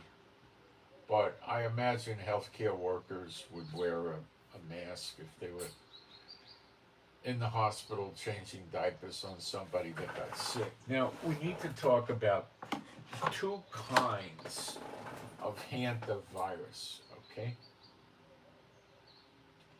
So the first thing is, how serious is it? That's what most people want to know. In North and South America, the hantavirus is a pulmonary syndrome. It's called HPS, Hantavirus Pulmonary Syndrome. This form of the virus is very serious. About 1/3 of the people diagnosed, it's 35 to 40% of the people that are diagnosed with it die. Okay? Most diagnosed patients are hospitalized because the breathing problems can become severe very quickly. Many severe cases require ICU care and sometimes ventilators, which means they put you to sleep or they put you in some sort of coma or something like that. It's very serious. That's the Canadian, that's what you get in North and South America. So that would be Canada, America, Mexico, all the way down. Probably the Caribbean too. Now, in Europe and Asia, it's not mentioning Africa, it's talking about Europe and Asia. This is a whole other animal now. It's the same disease by name, but listen to this. This is kidney-related form, and it's usually less deadly, like massively less deadly. The fatality rate is often under 1% to around 10%. So it's way the heck less fatal, okay? And it depends on the strain.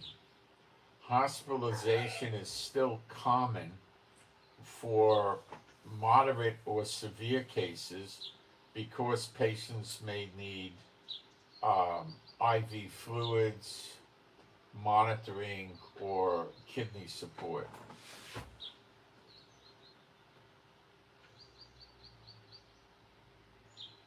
which could be dialysis or something. So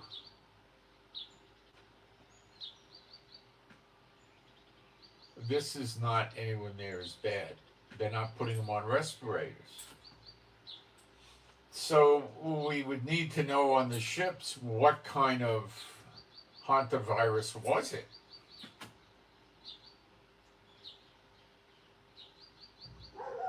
Can people make a full recovery? Yes. Many people recover completely from this, especially with early medical care. Recovery can take weeks or months after severe illness. But remember, there's people that get minor and moderate cases of it.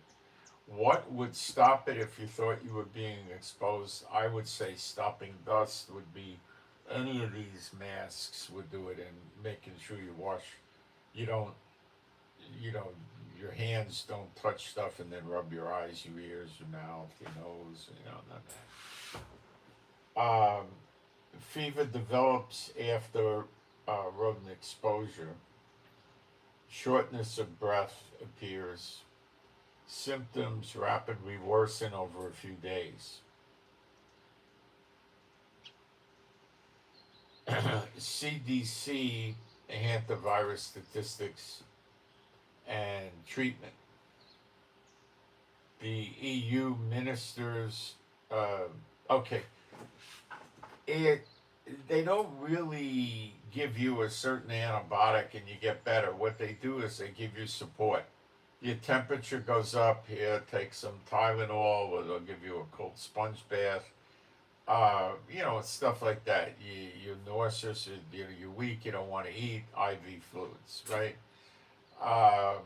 You have trouble breathing, oxygen. Next, pure oxygen.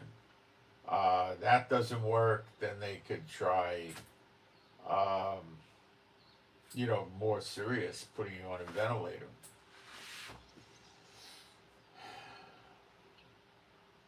Okay, so does anybody talk about colloidal silver working against it and various herbs? No, they don't talk about it.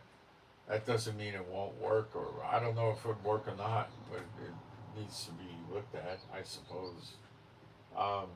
Can you one more time? Can you catch it from people? No. It's not spread by people. It's spread by rats. You're not going to get it from people.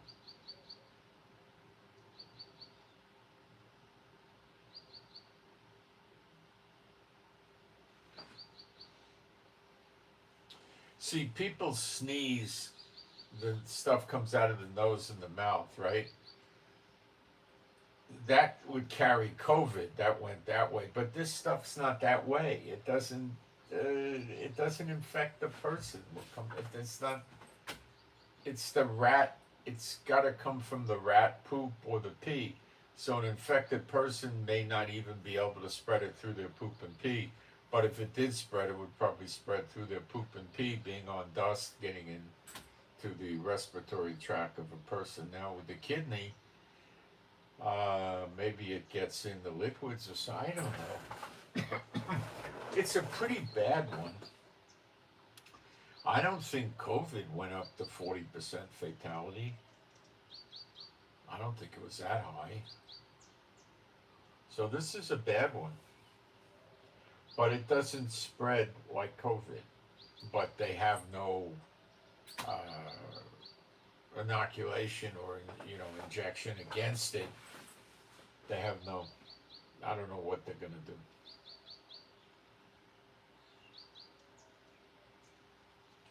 I think it's going to be easier to curtail this than a lot of people think. I think they can control it pretty easily. I don't think this is that bad, and I don't think it's anything new. I think it's an old disease, and it's popped up for people that aren't paying attention to hygiene, probably on the ship.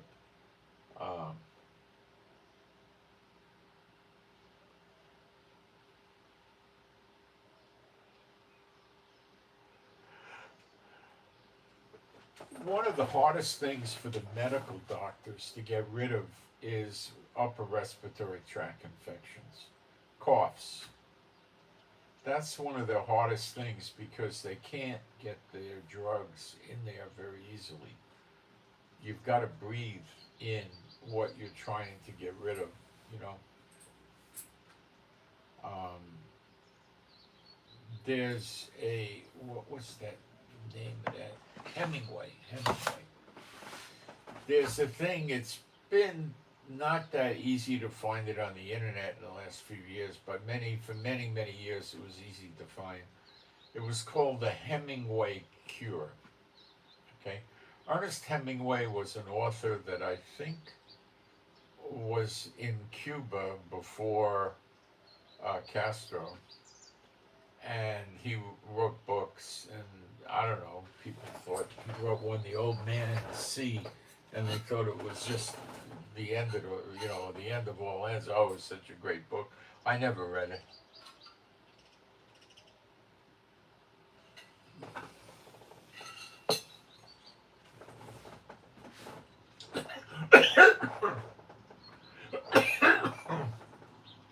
Swallowed the wrong way.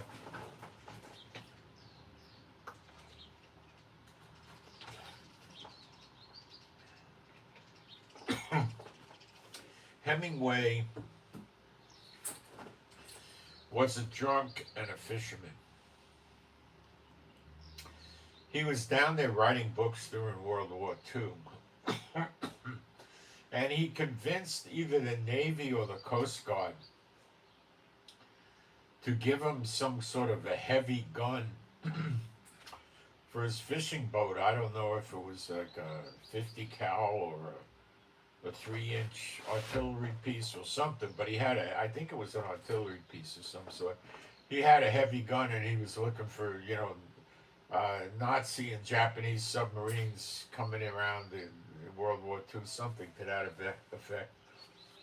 He was a dedicated drunk. He'd go to the bar every day and hang out with his buddies. So if they got a cough, a cold, you got the runny nose and the sneezing and the sore throat, that sort of stuff, the influenza thing, the regular stuff, nothing dread, What he would do is, I think his favorite was rum. He would get 80 proof rum, which is 40% alcohol, and he would take a good slug of it and swirl it around his mouth, and he would swallow it.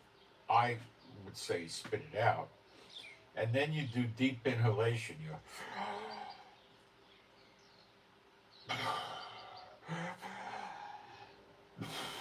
You got to do it about 2 or 3 times, and then you give yourself a rest. But I mean, you got to really deep. I'm not doing as deep as I would. I would really go deep,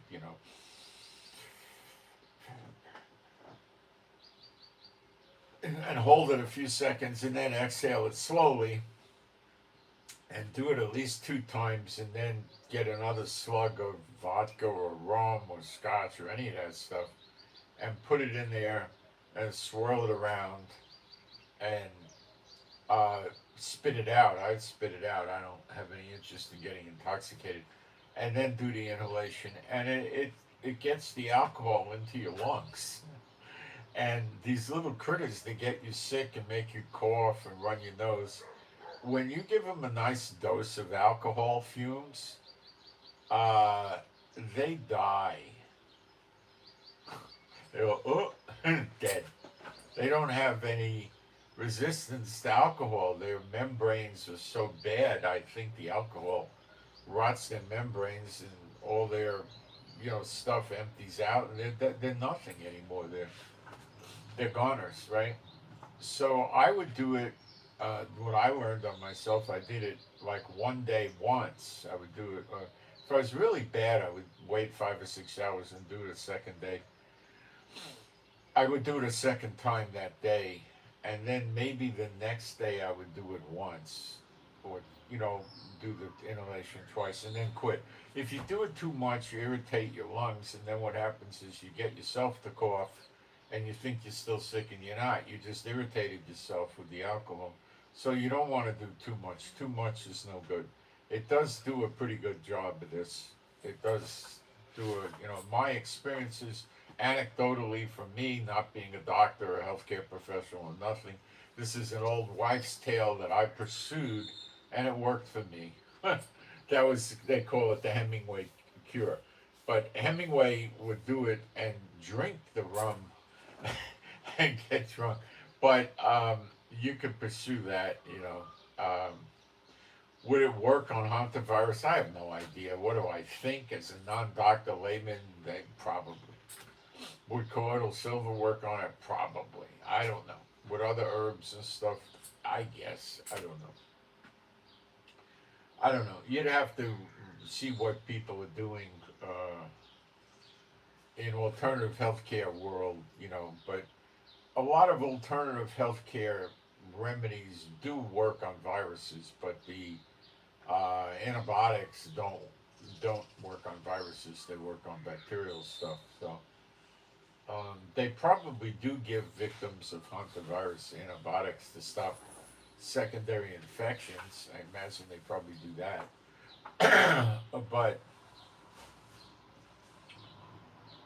if you get the kind that Europe and Asia, which might be this kind. Let's look that up. We could probably figure that out. We've probably got that. Let's see what it is. Okay.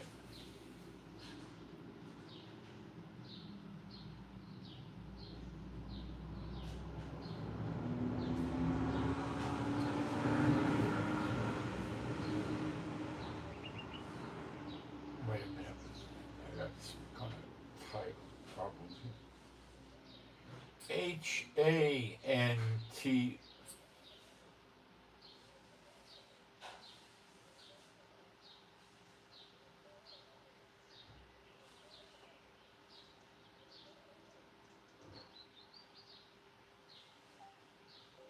Recently found on an expedition cruise ship in Africa. Do we know if this was the respiratory kind or the kidney kind of the virus?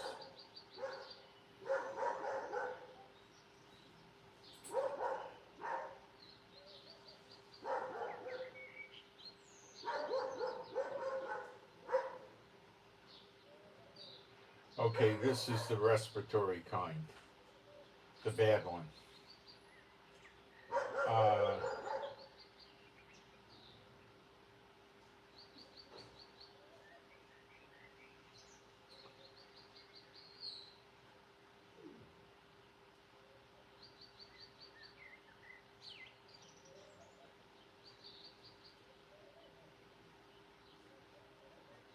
Several cases of this required ICU care for the breathing problem.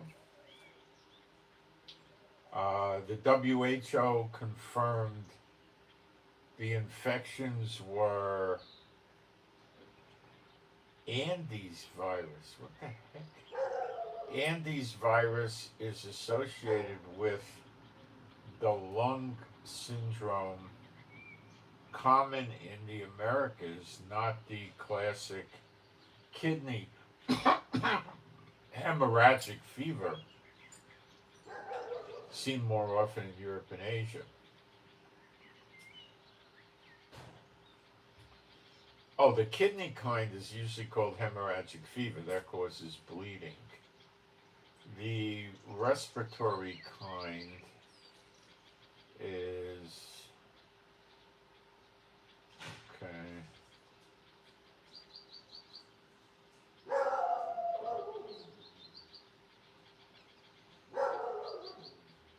Okay, the Andes kind can occasionally spread person to person, unlike most hantaviruses.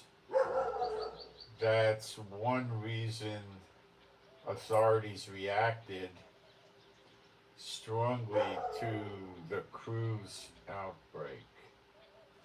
Okay, so it's serious, but I think they could control it. This is nothing new, like COVID seemed to be new when that happened. This is older and they could get back on it. And they'll probably resolve it. I don't think this is getting anywhere near to the point where they're going to start giving people vaccines and stuff like that. It's not a highly spreadable person to person thing, so they just got to deal with the rat dropping and stuff. It's way more easily eradicated, you know. Now, this is pretty depressing. Not really, it's prophecy, I guess. European Union ministers are discussing sanctions on West Bank settlers and tariffs on West Bank goods. So they're turning against Israel again. Well, they picked the wrong period. This is recompenses. They'll probably do something like this and watch what happens to them. Israel is working on the death penalty uh, with the Knesset now, and they're trying to put it into effect. And they're going to include the raping that was pretty widespread on October 7th um, as a death penalty offense.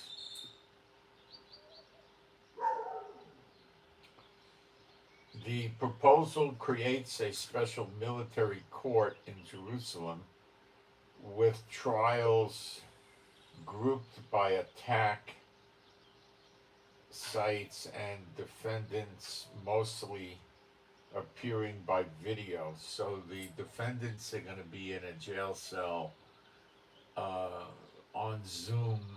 Well, it'll be their Israeli device like Zoom. This is going to cause an uprising in the world of Mohammedanism and protests and riots and stuff like that. If we pass it, is one thing. If we start the executions, that's another thing. Trump will tell Netanyahu to go through with it. He won't care. The Iranians have been playing with the U.S. This is Trump talking, and the entire world, and stalling for 47 years. They kill our people and laugh at our country. They will not laugh anymore.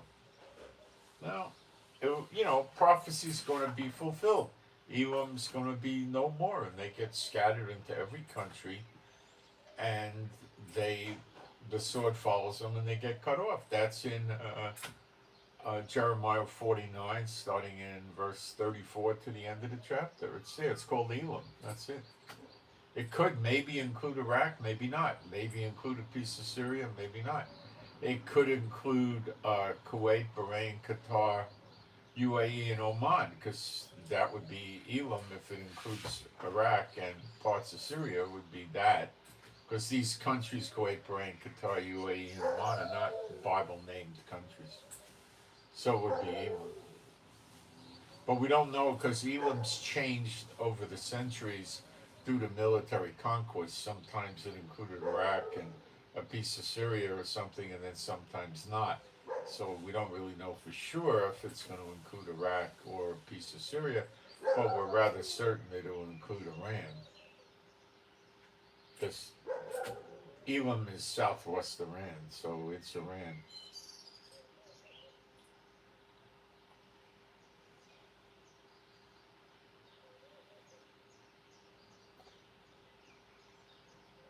There are still uranium enrichment sites that need to be dismantled. There are still proxies that Iran supports and ballistic missiles that they want to produce. This is Netanyahu talking, I believe. The war with Iran is not over because there is still enriched uranium that has to be taken out of Iran. Well, there's a lot of reasons why the war needs to happen.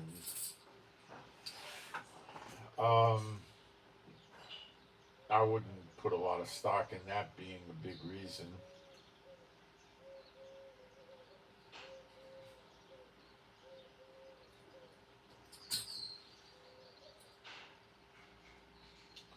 Netanyahu says we degraded a lot of their military assets and stuff, but there's still work to be done. Netanyahu doesn't want to stop; he wants to destroy them.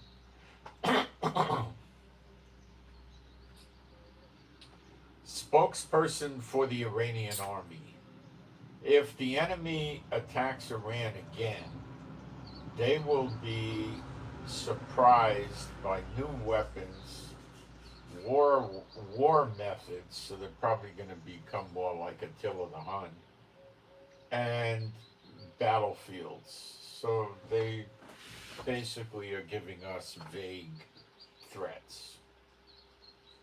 Our light submarines are operating in the waters of the Straits of Hormuz in in in line with threats and needs.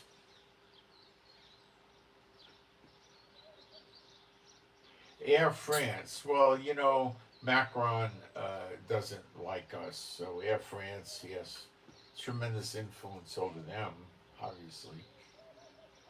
So Air France is saying, due to the situation in the Middle East and the restrictions imposed on the airspace in this area, the company has extended the suspension of its flights to several destinations in Dubai, Riyadh, Tel Aviv, and Beirut until May 20th.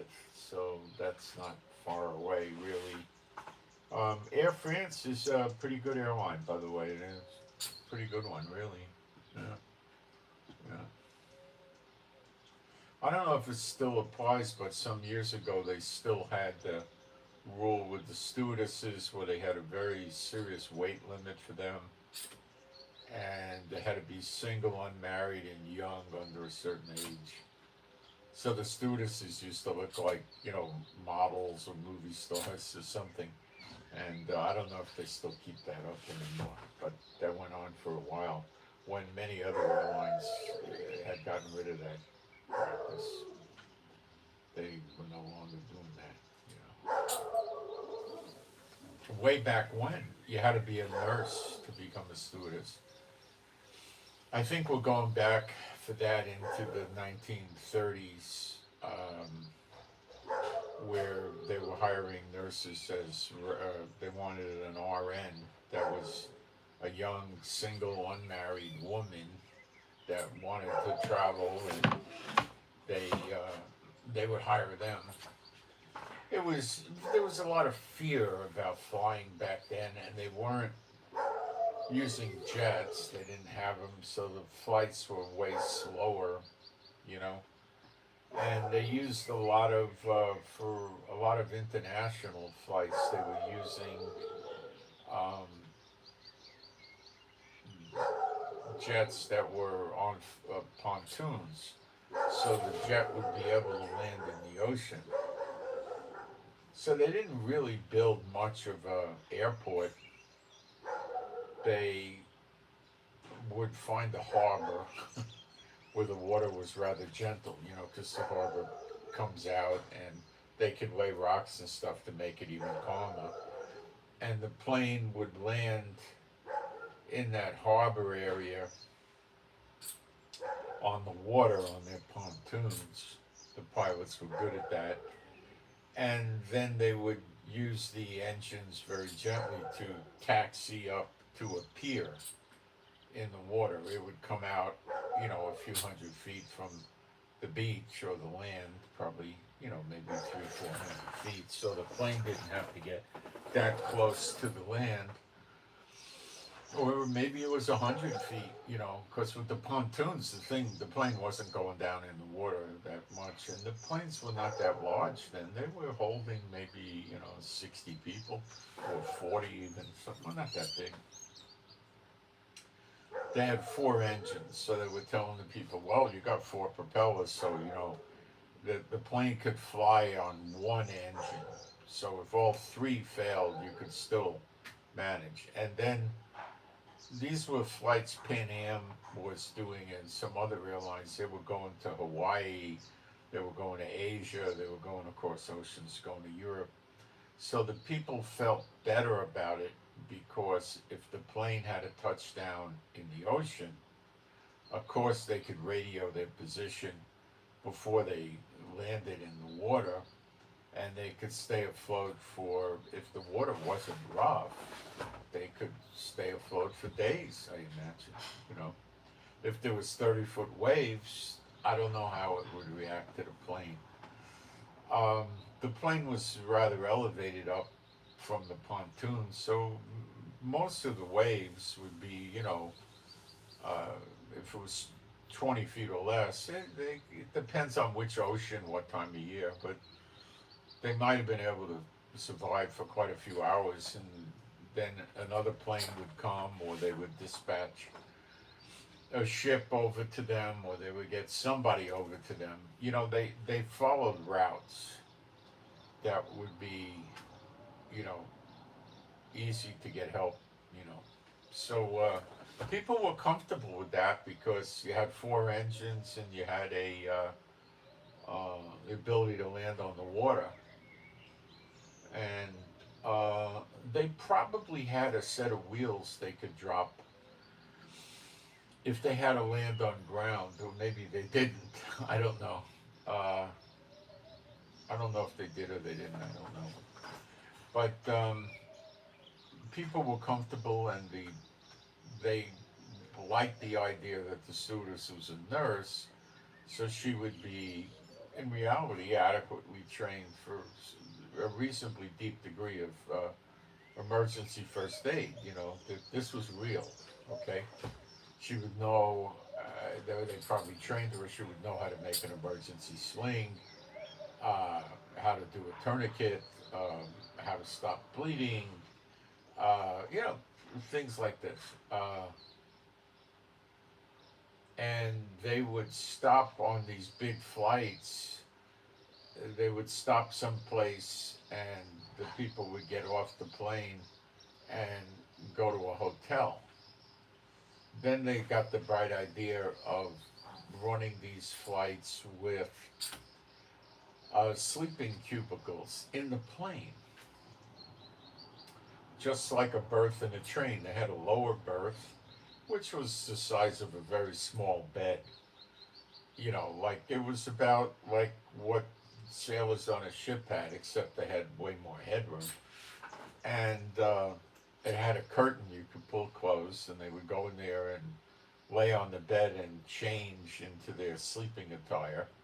And they probably kept their valuables and stuff under the bed where there was a secure locker, or they kept them in the bed under the blanket with them, whatever they wanted to do.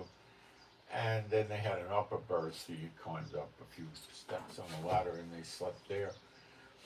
And they, not, I don't know if everybody had a berth.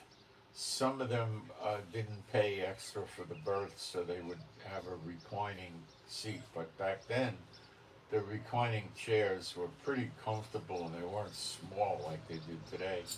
They went back pretty far, and the leg rest, and they would just go to sleep in that.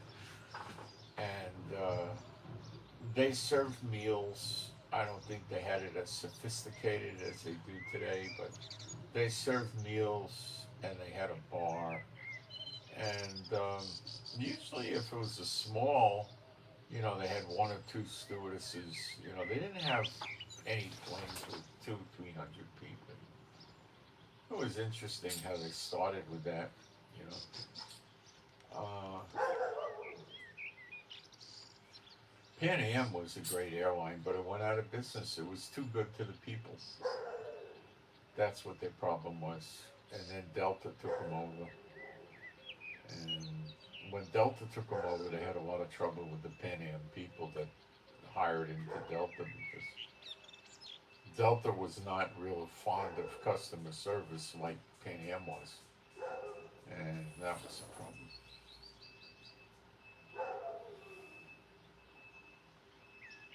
Pan Am was giving frequent flyer miles out like candy, and the people were loving it because they were getting first class tickets, and you know, Delta was more tight about that.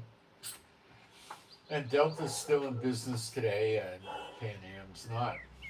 You know, it's like the two guys sitting on a park bench, and one guy's got a prosperous business, and the other guy's his friend, and they're talking, and the one guy's broke, and tells his friend, "Well, when we were in business, we had the best prices."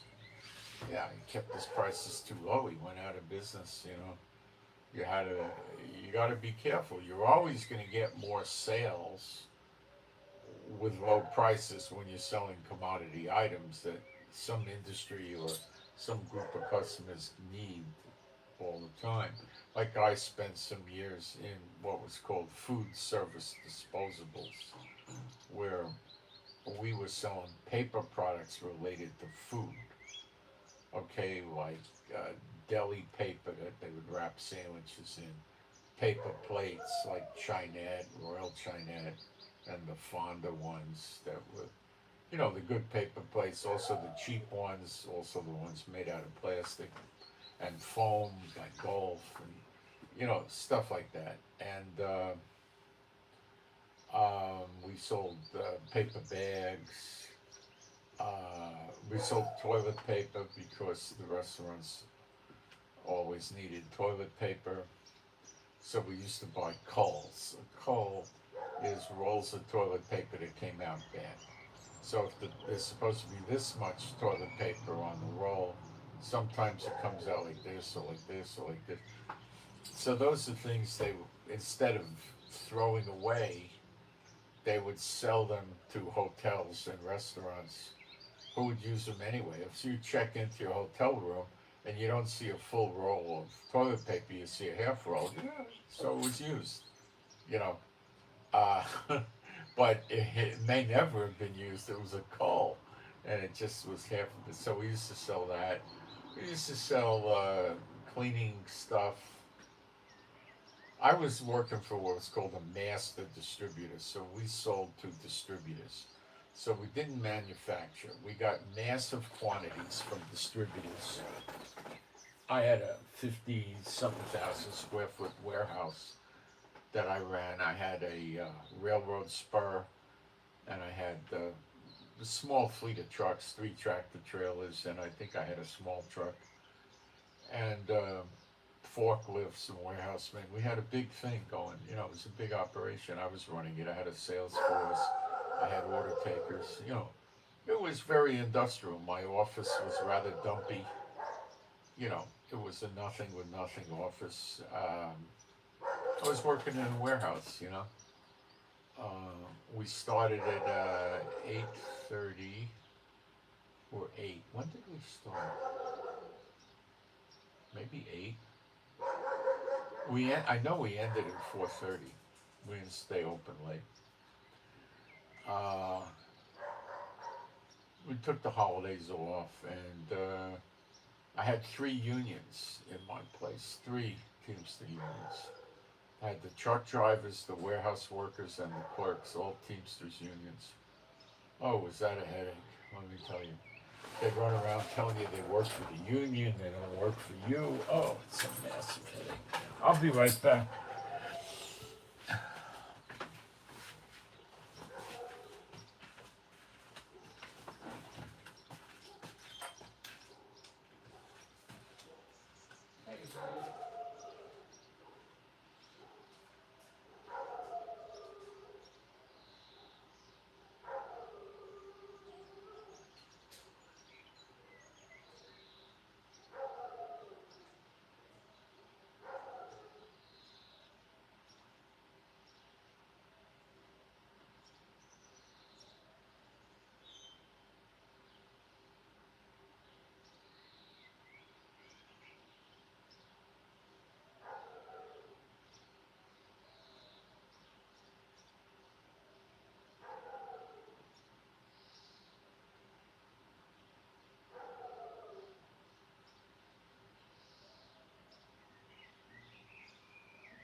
Israel, the unions are huge, but they're not like Teamster unions. Israel's a socialist country more so than most people would believe. Um, they're way more socialist than America. For instance, we have our health care is government, but not really. There's three, they call them a kupat holim. Some people call them a kupat. It's the health plan. And they got three of them, but they use the same hospitals, all three, the government hospitals. And a lot of the specialists will work for more than one of these hospitals at the same time. So dermatologists might work for Kalalit and Maccabi, and it's just it's but they are different, And I don't know. The prices I think are pretty much the same. So they do that, and um, they don't charge you to see the family practice doctor. You have no copay. If you see a specialist, the copay comes to about $10, but they can only charge you that every 3 months. So what they do is they make your appointment and then they bring you back in 3 months so they can keep hitting you for the 30 shekels or 35 shekels, whatever it is, something like about $10. And but some of the doctors are fair and you just pay it and they see you, and then at the end of 3 months they do it again.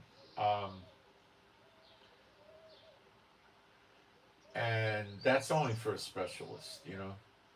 And if your blood work, your X-rays, all the tests, the MRIs, whatever, they don't charge you for that. And most of your medicine, you pay 15%. So it's a very small copay on the medicines. Now there are medicines where you might have to pay a lot of money, but there's not that many of those. If you go to the hospital, you generally don't pay anything. You don't pay for the room, you don't pay for the medicine, you don't pay for the doctors, you don't pay anything. Like in America, you see people go to the hospital and you look at the bill. They ask for ibuprofen and they charge you $8-9 a pill for ibuprofen. Now the health insurance picks it up, but it's crazy what the cost in America. The doctors make pretty good money in Israel, but they don't become multimillionaires like the doctors in America can. I think they make like 130, 150,000 a year, maybe 180, maybe some get up to 200,000, but I don't think so. Then you have private practice doctors. There's not many in Israel. They are. They're supposedly holding themselves out to be better than the other doctors. And your health care is not going to pay for them. But your health care, if you needed surgery, would pay for the hospital, for the anesthesia and the hospital stay and the operating room. They'd pay for everything except you'd have to pay the doctor.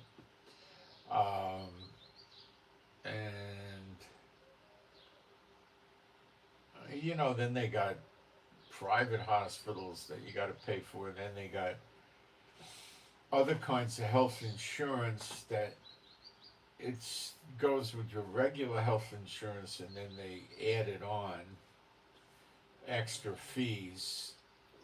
That would be for you to get different doctors that don't want to work for the public health care system or something like that. Dealing with the doctors is a lot like dealing with a government doctor, like an army or military doctor. I was never in the military, but I worked for the government, and I was on bases working for the government, and I worked for customs, and they, when it wasn't immigration, it was just customs, and it was a law enforcement job, and were not nice. I mean, I remember they were inoculating us, and you stood there, and you had to take your shirt off. You were holding your shirt. You took your shirt and your t-shirt off, and they had senior agents watching you to see if anybody was going to faint. And it was one medic on either side, and they were working on both arms. They gave you 3 shots. Uh, One was smallpox. I don't know. I think the other was diphtheria, and then something else. And this is the long time ago when the injections weren't messed up. They had injection guns, and then one of them, I think the smallpox, they took a needle and they scratched you up and they put it in there. Uh, they just treat you like a machine. They don't really. American doctors generally have compassion and they try to get a rapport with you, and you sometimes can have that with an Israeli doctor, but it's very, very limited, and they don't like it too much. They'll do it a little bit, but they like to just, you know, go through. A lot of them, they got 15 minutes to deal with you, and that's it.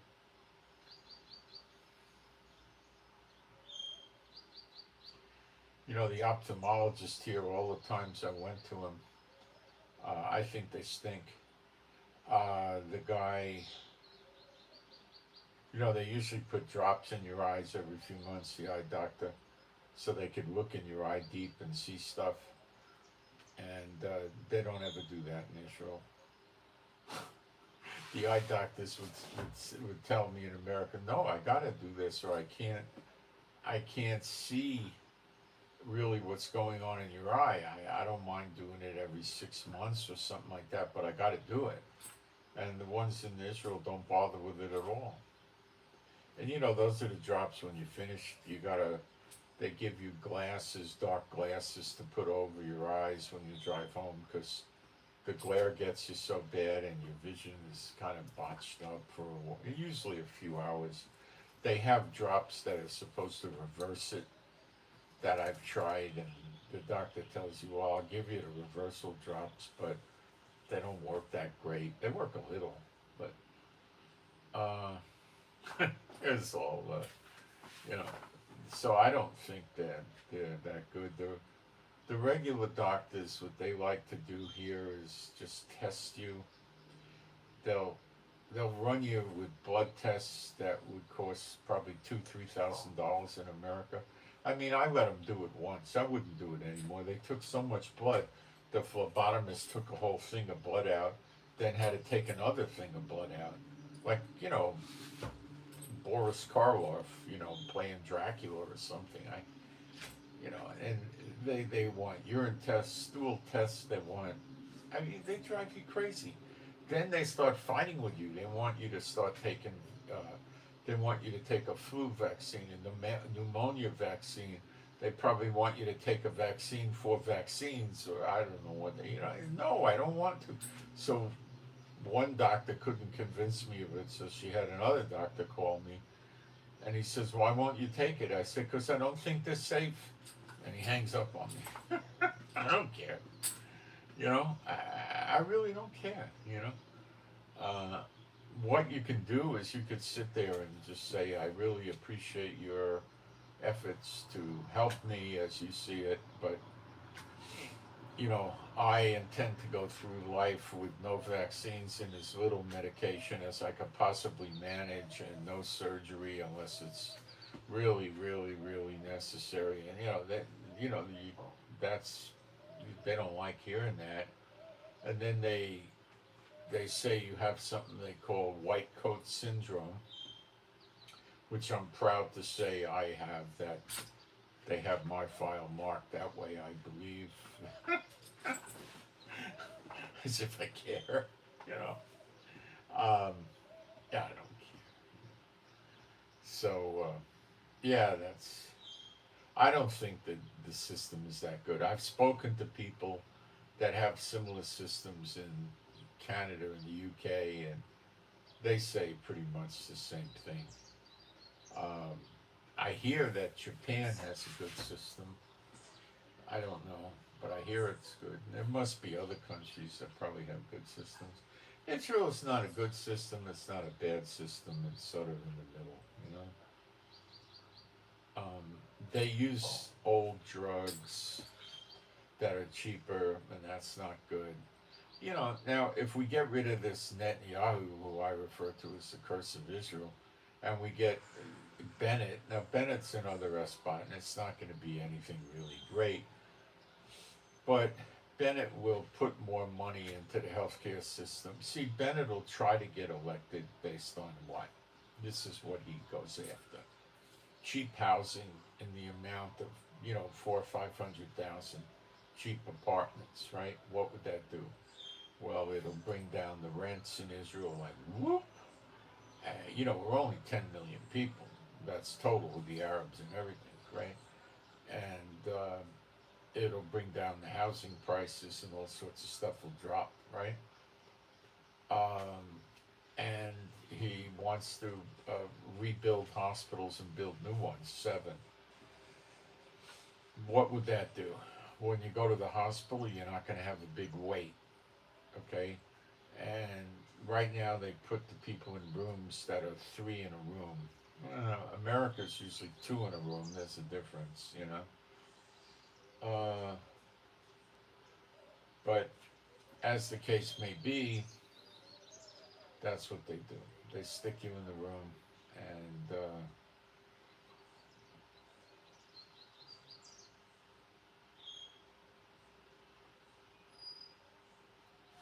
they might cut that down to 2 in a room. They might use more modern medicines and different things and so forth. I've known too many people that have had hip transplants. I have no need of one. They've had hip transplants and they're walking around in misery, taking pain pills, canes, walkers, whatever. That shouldn't be. In America, to do a hip transplant, 3 months later, people are active in sports. Here, the people a year, 2, 3 years later, they can't even walk right.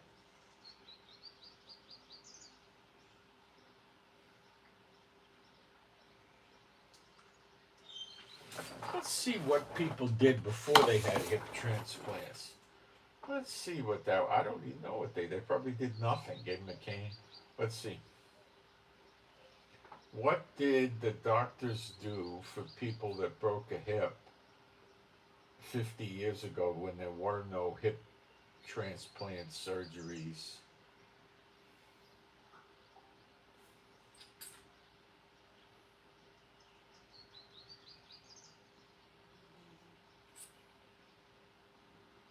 Oh, they were doing it 50 years ago. Uh, but before the replacement became widespread, and for many patients who weren't candidates, treatment for a broken hip was much rougher than today. Common approaches were traction. The patient would lie in bed for weeks with weights and pulleys attached to the leg to keep the bones aligned while healing. Pins, screws, and metal plates. Surgeons often tried to stabilize the fracture internally rather than replace the joint.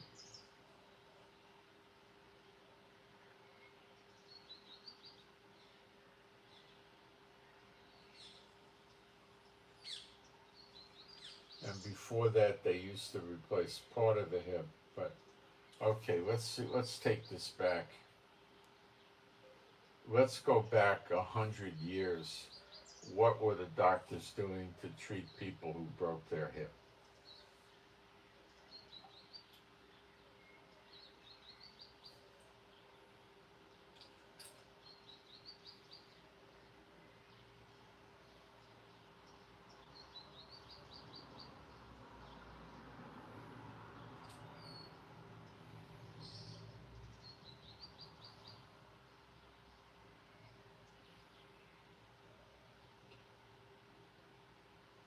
They relied on bed rest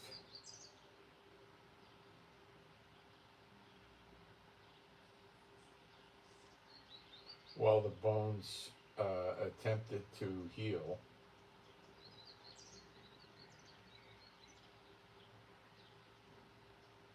They used traction to try to get them to heal. They used splints and leg casts.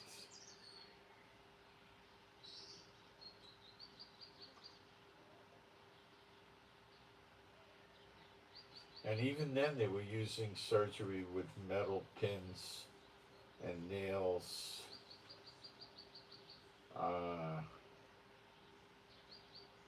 It was pretty primitive compared to today. This is going back to the 1920s.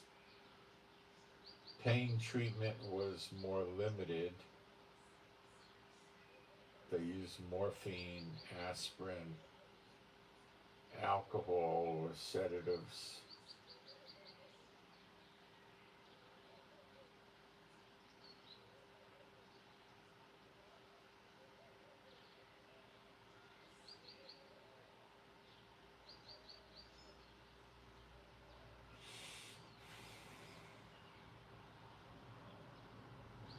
A lot of older people would die from being bedridden while they were trying to get it to heal. They would get pneumonia, infections, blood clots, malnutrition, pressure ulcers. That's stuff they can deal with today. Uh,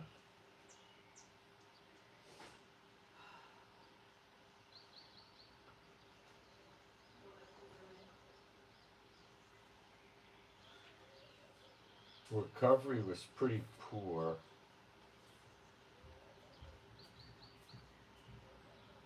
A lot of the older people would never walk without using some assistance to walk. Um, some became permanently bedridden.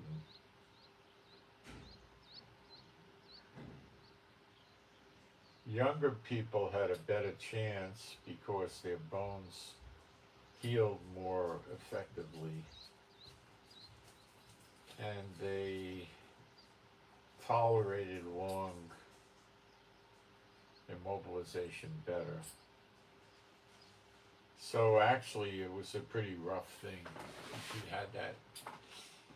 But I don't think they do that good of work with this.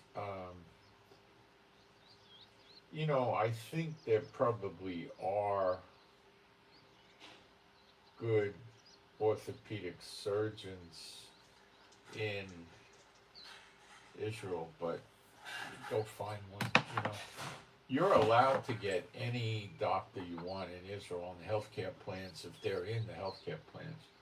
But, you could go say, oh, I want this doctor, and the doctor doesn't know you and says, yeah, let's see, we're in early May. I can do it in December, late December. How's that? What are you going to do? Yeah. So I don't know how it works, but I don't want to know. I stay away from the allopathic medicine. So we're going to see Elam get destroyed. We're going to see interruptions in it. And I believe we're going to see more nations join Trump and go after Iran. And that's what I think is going to bring about the end of Elam, as it's prophesied in Jeremiah 49, when more nations come in. Trump doesn't want to be getting labeled as the murderer of Iran, and he wants to have other nations involved with him attacking Iran. And with the internet, with the oil problem and the internet, they're going to do it. Satan could be telling the nations, no, Iran are my people. They want to kill the Jews. Nobody else got the guts to kill the Jews. You're not going around killing the Jews. Iran are the only ones doing my bidding. I don't want you attacking them. That could be going on. Or maybe not. I don't know. So we just got to wait and watch for that to develop. Now Trump's saying he wants to bring build a permanent military base in Israel. Why? Well, Israel's got protection, iron domes and so forth, distance.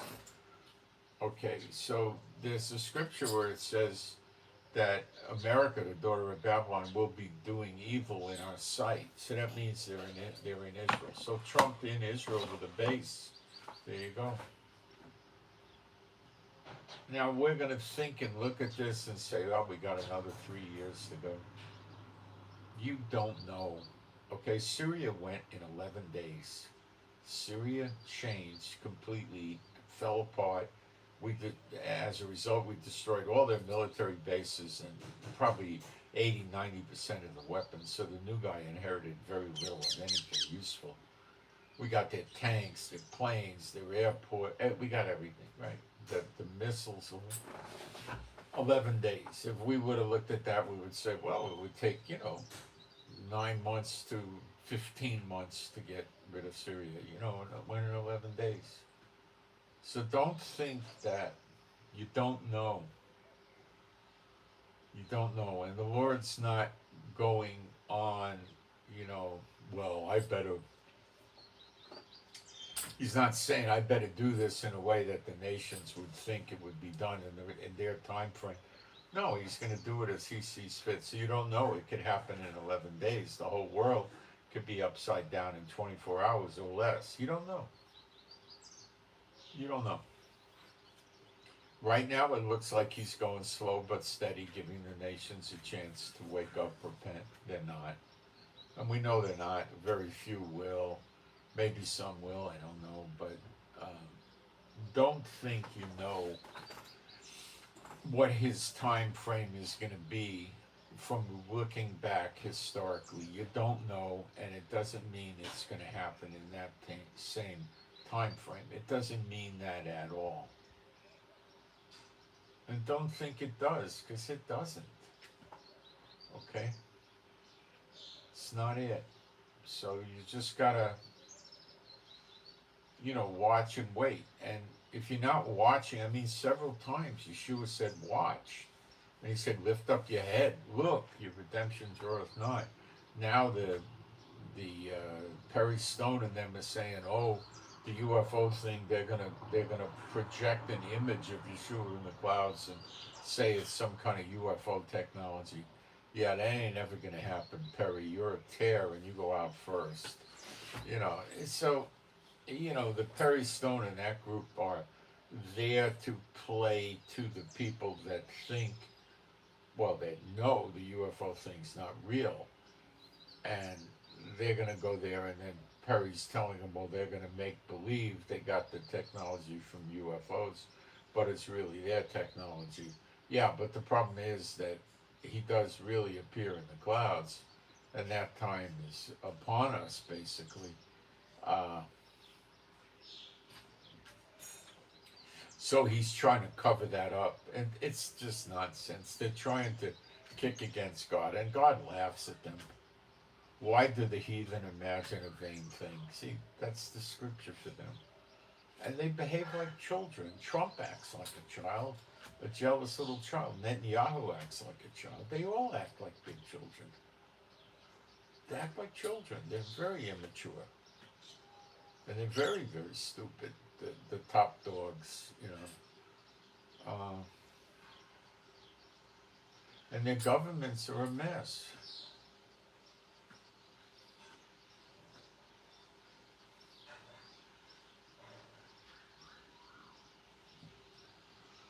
So,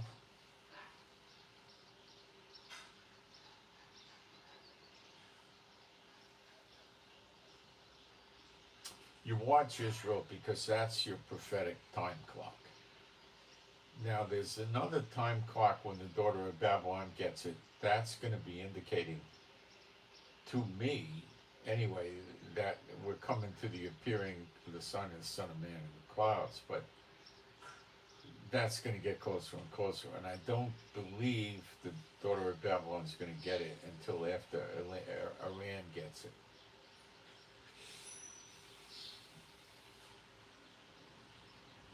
because they scatter into all the nations of the world. And if Iran got it after redemption, how could they scatter into all the nations of the world? There wouldn't be any nations of the world to scatter into to speak of.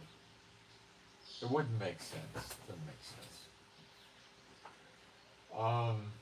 Gold is still like around 40, high 46 to 47. Silver's still around 80. The oil's not doing anything crazy. High 90s or so, or 90s for the American, and 101, I think, for the European. It's not gone that up. People are sort of turning off to the Iran thing, and that's a big mistake. And when Iran is saying, oh, we got new missiles, we got new plans, and new this and that, they mean it. What they came up with the internet cables is rather brilliant.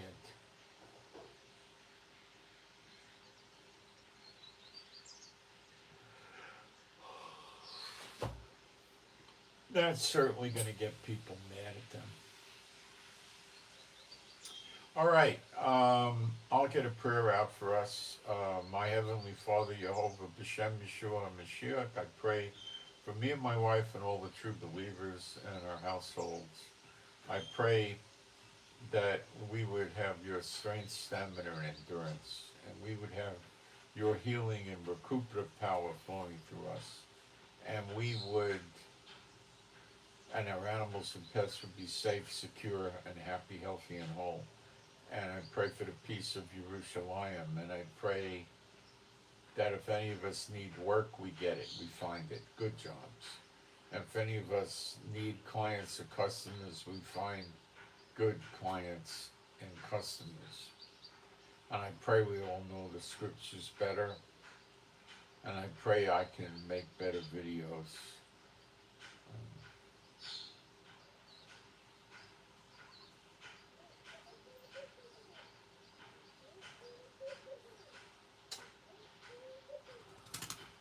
B'Shem Yeshua HaMashiach, and I'll do some spiritual warfare.